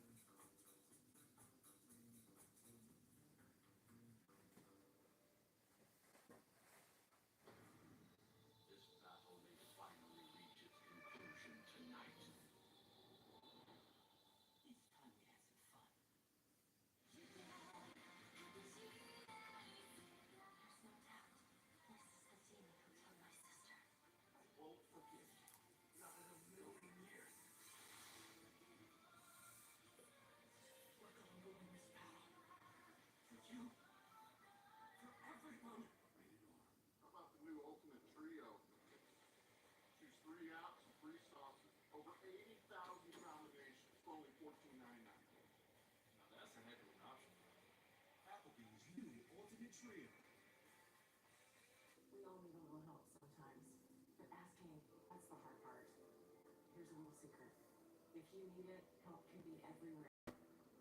That's the power of therapy. And it's some of the best help you can get. There's a clock, Frankie. Well, it's something like that goes through, Steve. I wanted the seal test clock because it's a great piece of advertising. It has some nice color to it. Never see them. Had to have it. Make an offer on it. It's $35. 35? How about 50 bucks? Alright. That's cool. I think it'll clean up. I think so. This kind of place is like a picker's dream for me. As soon as I bought one sign, I found another one. About 100. 200. Golden Sun Feeds Company was a company that formed in Iowa in 1925. And I can see this selling fast because it goes to a lot of different collectors. It goes to farm people. It goes to sign people. It goes to advertising people. Plus, it's a really cool piece. 200 on it. I couldn't do it. I mean, the paint's kind of peeling off and stuff. 100. All right, I'll let it go for 100. Yeah. Let's move it. All right. What about this little rank dealer? Oh, he's cute. The rank dealer is a feed sign. It's not the traditional feed and seed sign. It has letters on it or a little chick or a barn behind it. It has a guy with a cigar in his hand. I think it's cool. 35. Sold. Start loading this stuff, Frankie. This was one of the best sign picks we've ever had. We had to work a little hard at it, but at the end of the day, we went home with a full band. Four-legged John Deere sign that we bought is a little rough, but I think we could easily be able to get $500 for it. Oh my God, this thing. Waste of time, dude. The 3-legged John Deere sign is in better condition and should at least sell for $1,200.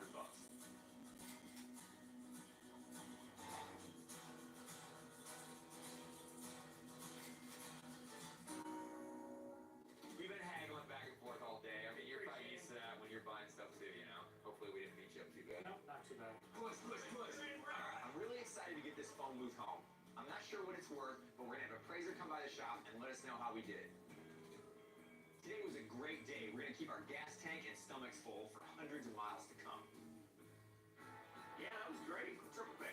Oh my God, Lisa, that's at least a triple pick. But that phone booth's pretty cool, dude. I mean, it's solid. You got a blue suit and a red cape. If you're a superhero, you don't have a phone booth to go into, you're out.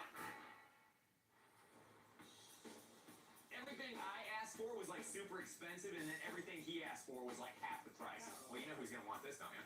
Everybody. You ready for this? Look at that. 1, 2, 3. Good. Check it out. Get in there. Get on in. Pass. If you're a superhero, put your Catwoman suit on. Yeah. Bam. We're gonna give Kenny a call today, and he's gonna take a look at the phone booth that we bought. Kenny's a wealth of knowledge. Anything that you put a coin in, Kenny's an expert on. We're a little bit dangerous in the fact sometimes we throw down a lot of cash, and we don't know exactly what it's worth, but it's our gut feeling that we know we can make some money on it. What do you think, man? It's our new dream. This is your new dream? This is it. It's pretty neat that they found the original phone booth because, them things are getting hard to find. They used in phone booths like that in the 50s through the 60s, even into the 70s. A lot of places still had them in there. This phone booth, needless to say, didn't come red. These phone booths that were wood were all indoors. These weren't outside. Right. They've been in hotels, motels, stuff like that. Missing a couple pieces on it. They had the sign up on top here. It probably was a little porcelain sign. That's why it's gone. That's a little later style phone. Most of the early ones were all black. So you think it's maybe the wrong phone? Well, if they had problems with the other phone, they replaced it and put that one in. Oh, okay. Right. But it's 5, 10, and 25 cents, so it's an early phone. When you shut the door, the then this light would get on, and there's also a vent in there, because once you put this up, you want that fan to come on, because it gets hot in there real fast. They had a seat inside there too. There was just a little round seat on there. Oh, yeah. On the inside. I can kind of remember these when I was a little kid, but not wood ones though. I remember the aluminum ones like on the corner and stuff. I can see what you mean about the fan. Oh yeah, you need a Hard to get fan. hot. Does it feel like it's worth more than $475? I don't think you'd have any trouble getting minimum of $850 out of it. We can get it, Frankie. Hey, that's cool, man. We're making money. We're doing good. If it wasn't painted red and it had the early phone in it, I mean, it could bring $1,500, $1,800. Always gotta ask, Kenny. You interested? Well, I would have been, but I just bought one last week. It was very nice to hear him give us a great estimate on Or it. you know what we could do, Frankie? I mean, maybe we could get Danielle to make some of her phone calls from here. Cut down on things. Yeah, and she could be like this instead of at a big desk. I think it's a good idea. That would get her out of her hair because she'd have her own little mini office. Yeah. Hey, Kenny, thanks a lot for coming. Appreciate it. Appreciate the info. We gotta get back to work. All right, we'll talk to you later. Thanks, buddy. I made a suggestion to Danielle to try out the phone booth. And you know what? When she starts gabbing, all I have to do is shut the door. It's Danielle with Antique Archaeology. Hi, it's Danielle from Antique Archaeology. I was just wanting to see if you had any old barns that we could look through. So not right now. I was just wondering if you had any old signage, if you had any of those BSA parts. Hello? I hate this phone.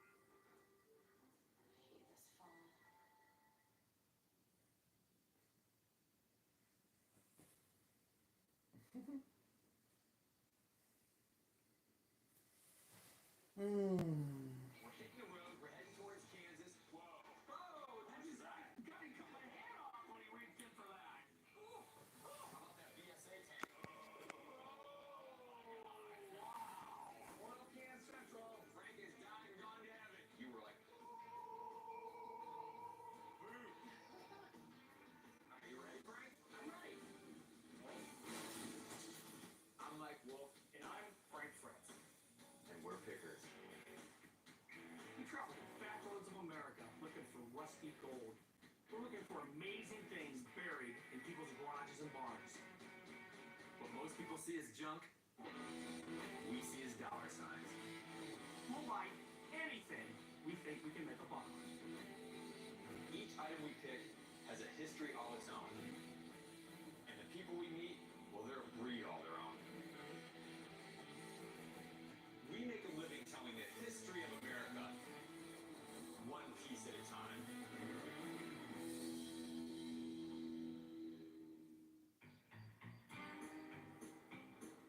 As soon as we get where we're gonna rest tonight, We'll give you a buzz. yeah, just hit the internet, just blast the internet with a bunch of stuff. Just make sure everybody knows we're out there. Anything you can pick up down there would be great because we don't already know what we're doing. I will. I've just got so much on my mind right now. Kansas has been really tough. I haven't been able to really book the best picks there or even many picks there. So hopefully I can find some better stuff for him when we get there. Don't be freaking out, seriously. Yeah, don't stress out. When you freak out, then that stresses us out. I'm feeling a little throw up sick right now about it. We're a team, we're crew. All right? Yeah. Blast the internet. We're coming to Kansas. I will. Bye-bye. Bye. Be safe. Need a nap.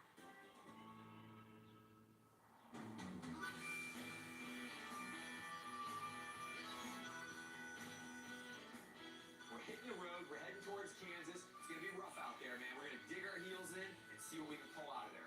Yeah, we've had some kickers. We know that it's tough out there, but that doesn't discourage us.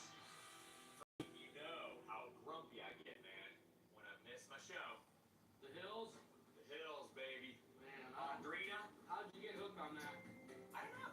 Remember when you always used to get jacked up on OC? Oh yeah, I love OC. And I went from 90210 to Melrose Place to OC.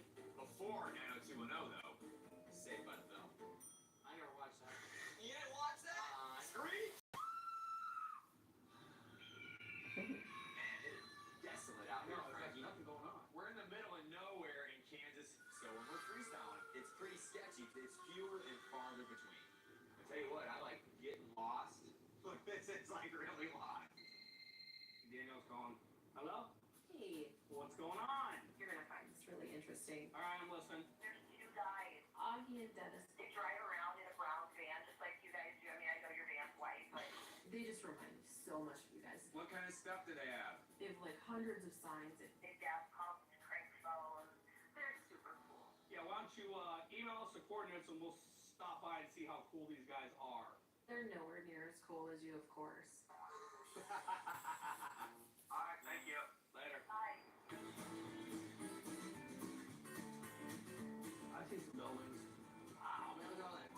God, looks like there's a multitude of stuff here. This place looks good, dude. Yeah, It's big buildings. You know what big buildings mean, don't you? big stuff. Yo.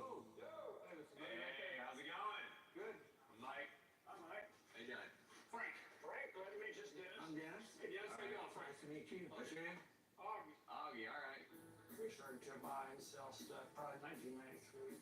Yeah, I started collecting when I was in California. We had no idea what antique was at the time. Went to the flea market and started selling the stuff, and it sold really well, and that got us kind of sparked. Met up with Augie here several years ago, and been buying and selling ever since. Here's what we're looking for. That's like just a kind of a menagerie, generic list of just about anything that might jar your mind. All right, you want to look through this building a little bit? Yeah, let's look through it. Hell yeah, we'll look through anything.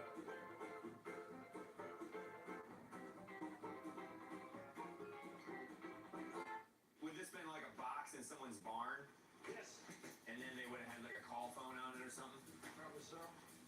Now what do you get for something like this? Oh, probably $35. There's not enough wood to dig into on this hinge though. What can you tell me about this smoking stand here, Augie? It's an acroragus smoking stand, probably kind of come about in maybe the 30s, 40s type thing. It's a pretty cool piece. It is kind of a cool piece.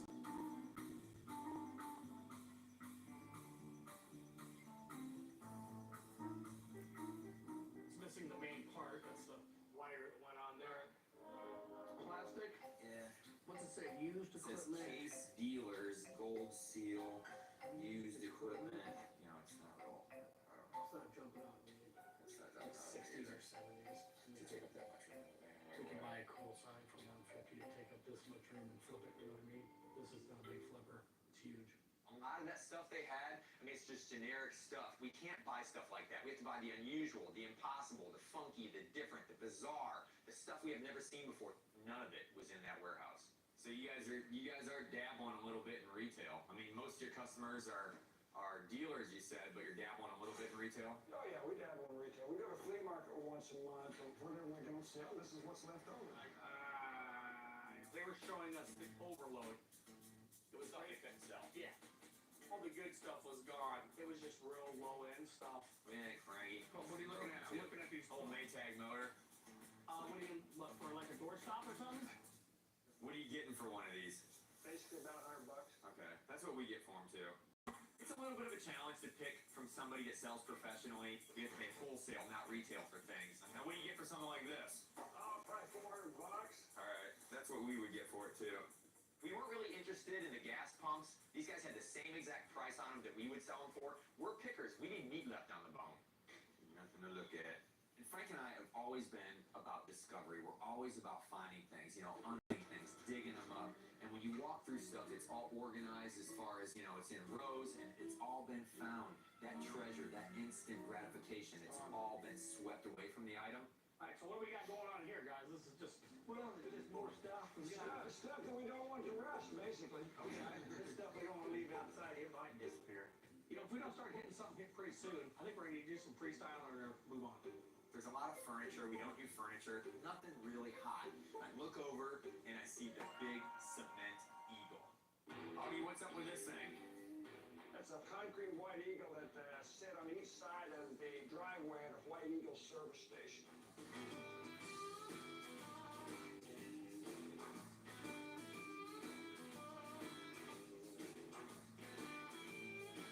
Thinking to myself, okay, this is one of those. It's got to be worth something. I mean, this could be something we could actually make some money on and pull a rabbit out of our hat on this pick. As far as I can tell, that was back in the 30s when those were all over the place. What are you asking for it? A couple $100. Yeah. Pretty cool. Pretty cool. We have a guy that we sell a lot of gas and oil stuff to. I was just wondering, would you care if I called him and see what he's got to say about the thing, Okay. All right. I think that thing's cool. I think it's You do? Mm-hmm. All right. We'll call Kenny and see what the hell is that. Let's see what and Dennis were nice enough to let us step outside so we could get some additional information to see if this eagle was the real deal. What we found, Kenny, it's like an eagle. It's made of concrete. The guy said it's from a white gasoline. It's about 3 foot tall. It's got a little damage on the beak. And why is that? Oh, okay. Okay.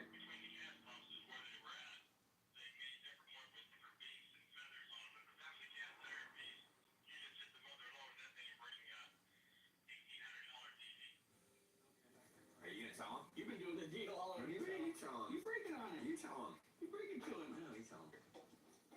All right. What do you say? Well, got a little information. Here's what we found out. He said they never ever made anything in concrete for the white gas company. Nothing. Nothing was ever made in concrete. It was all made cast iron. All of it.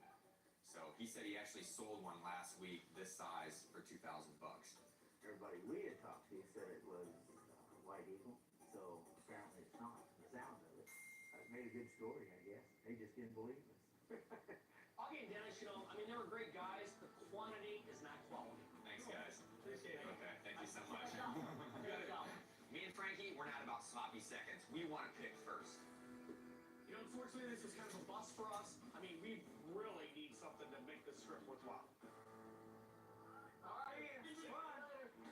I thought this White Eagle was going to be one of the items that would salvage this pick, but unfortunately, that wasn't the case.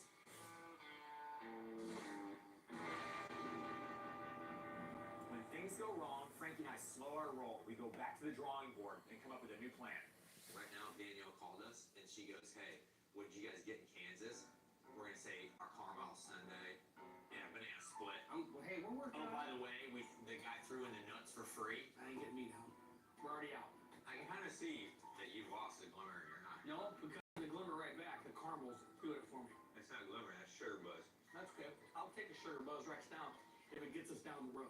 I'd say let's just do some freestyling. Let's head out towards over here because we're right here now. It's got some population area, and it's kind of on the way back home anyway. Yeah. You know what? After this, I hope we get a big pick because I'm going to need to work some calories off. You know how many are you going to be there? At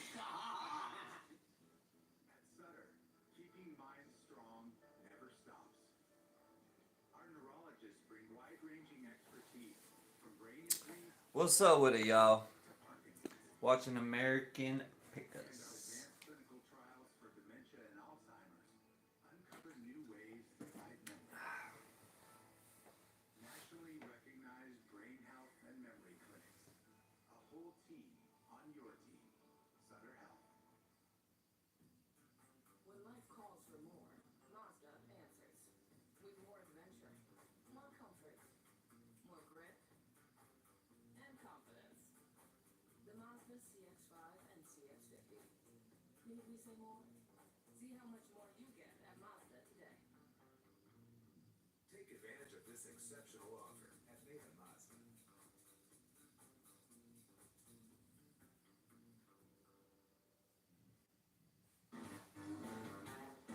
We're in Kansas.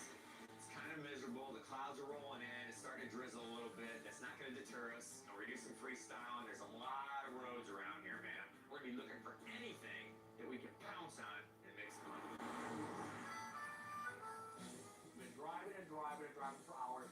All of a sudden we come across this place that's got a caboose in its front yard. Turn around. Slam on the brakes. This is the first glimmer of hope that we've had. There's a lot of rubbish. There's a lot of outbuildings. See some rusty signs on the barn. I'm thinking to myself, okay, if we don't stop here, we're idiots. Hello? Hello? Hey, how you doing? Hollering out here. Hey, I'm Mike. Mike, How you doing? Nice to meet you. how you doing? My name's Frank. I'm Johnny Walker. Johnny was a hard-working dude, man. I mean, he shook my hand. It was like, the guy had like oven mitts. We're from Iowa. We're pickers from Iowa. You probably, if you got all this stuff around here, you ever deal with pickers? Oh, once in a while somebody will come in wanting to buy something, you know? Yeah. That's us. That's guys like us. We've been traveling in Kansas. We try to explain really fast what we're doing. We're handing them a flyer before they try to kick us off the property. We haven't seen this much stuff in this whole state. You must have bought everything. Oh, you know, I'm in the demolition business and I find this stuff in old buildings and stuff Oh, okay. that tear down. I'm used to, I would just bulldoze an old saving anything, and then I kind of figured out that, you know, maybe I could get $1 or $2 out of some of this old stuff. So I started saving it. All this stuff he got here was stuff he found demolition in walls and crawl spaces and basements, up attics, stuff like that. So right then I started thinking, you know what, maybe he doesn't have an emotional attachment with it because he got most of the stuff for free. So how long you been collecting? Oh, 30 years probably. Yeah. And this don't happen overnight, we can see that. Oh, yeah. But you guys want to take a look? Yeah, I absolutely love to. We'd love to look at anything that you'd like to show Well, us. I say I've got a lot of stuff, and some of it I don't want to get rid of. You know, Oh, I but, understand. We're the same way. You like your old Pontiac? Oh, yeah, check that out. That's man. neat. That's 38. 38. It's all original. That's Mm-hmm.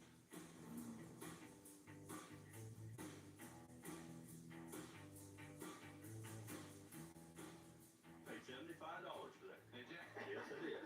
Yeah. What do you value that now? I don't know, 8,000, 9,000 maybe, something like that, because it is original. Yeah, it's sharp, man.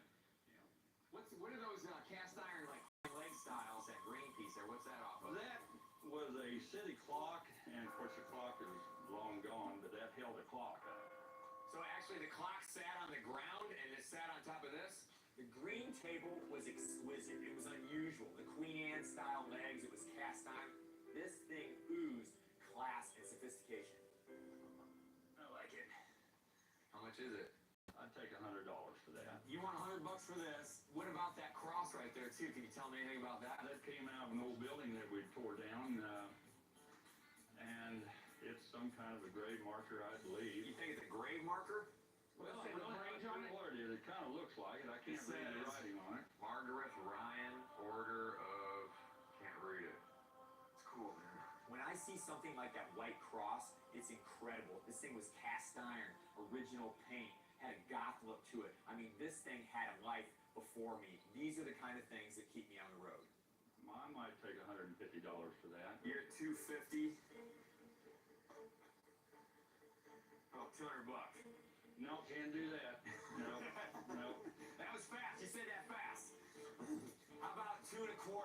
Oh, $235, and we got a deal on it. All right, 235. All right, man. I like that stuff. Thanks. The cast iron white cross looks very early. I think it's at least 100 years old. Hopefully, we can find somebody that can tell us something about it. What do we got here?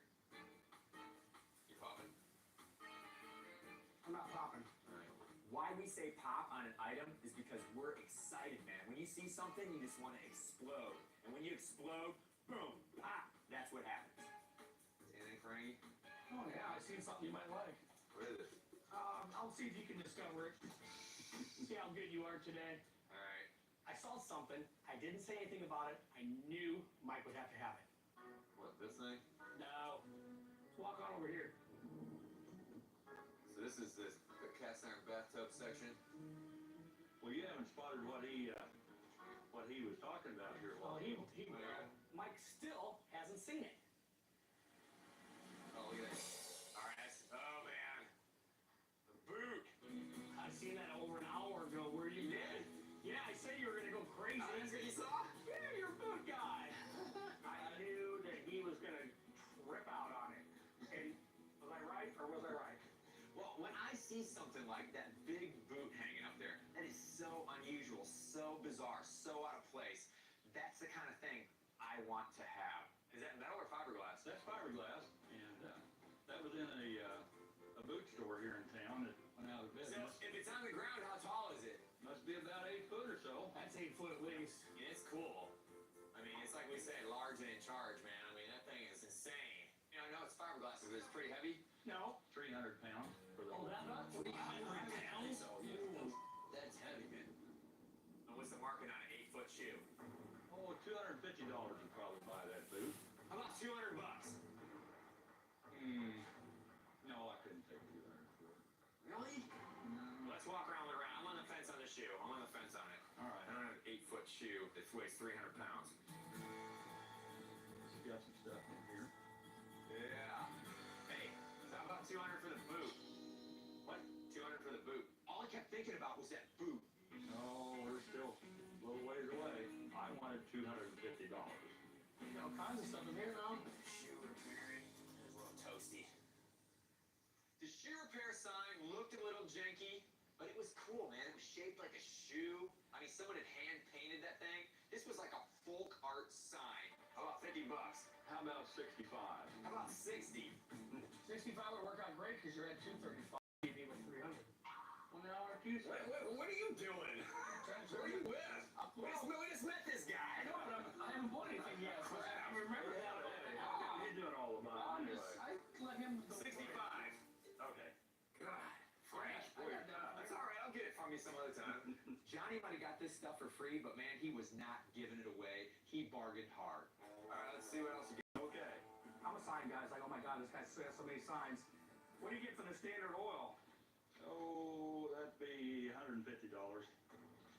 Pretty rough, but it's. I'd do 100. Well, you got it. The reason I bought the Standard Oil sign, it's really long, it's porcelain, it was kind of rusty, but I think to a novice collector, I'd sell it for $225. So how about $200 on the shoe? Well, you're just not going to give up on that too, are you? He wants to put it on. He wants to hoof it in the van. I think in college I took a class on subliminal anecdotes, just kind of thrown at you like on a movie screen or something. So I was trying that angle with Johnny. He'd be like, hey, you know, what are you doing? I'd be like, 200? Yeah. And he'd, hey, what, Frank, get 200 for the boot? So how about 200 for the boot? Well, you're not any closer than you was, are you? We haggled back and forth. Well, you know, all afternoon on this boot. Okay, so I'm 8 hours from home. Minimum. That's about 550 miles. Minimum. And I've got an 8-foot boot in my van.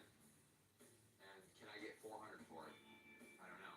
That's where I'm at. I got thinking, who wants a boot? You know, I mean, you know, being you are the only person that's ever asked about that boot, and it has been there since 1986. I'm going to sell it to you. You are? You did the deal? All right. You're hung with it now, Thanks, buddy. man. Thanks. Mike, through his subliminal messages and his bargaining skills, was able to wear him down to the 200 mark. Okay, come on. All right, let's do it. I got the boot for the price I wanted, but this thing's hanging 20 feet up in the rafters and weighs 300 pounds. Just move it a little bit, see what it feels like. It's heavy. Once this thing starts going, dude, it's gonna go. I don't want to get anybody get hurt. That's one thing I don't want, especially me. Here's what I'm thinking. We tie a rope around the boot, and then we get someone to hold the other end.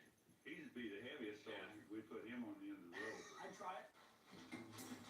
Okay, there we go. All right, you ready, Frank? I'm ready. Just do it slow. It's time to cut the rope. Yeah, we got, okay. All right. Frank, you better hold on. My story is more than my cancer. Your next chapter is running a half marathon. I'm a small business owner. You need to protect your health while you grow your business. I can never lose weight. Keep it off.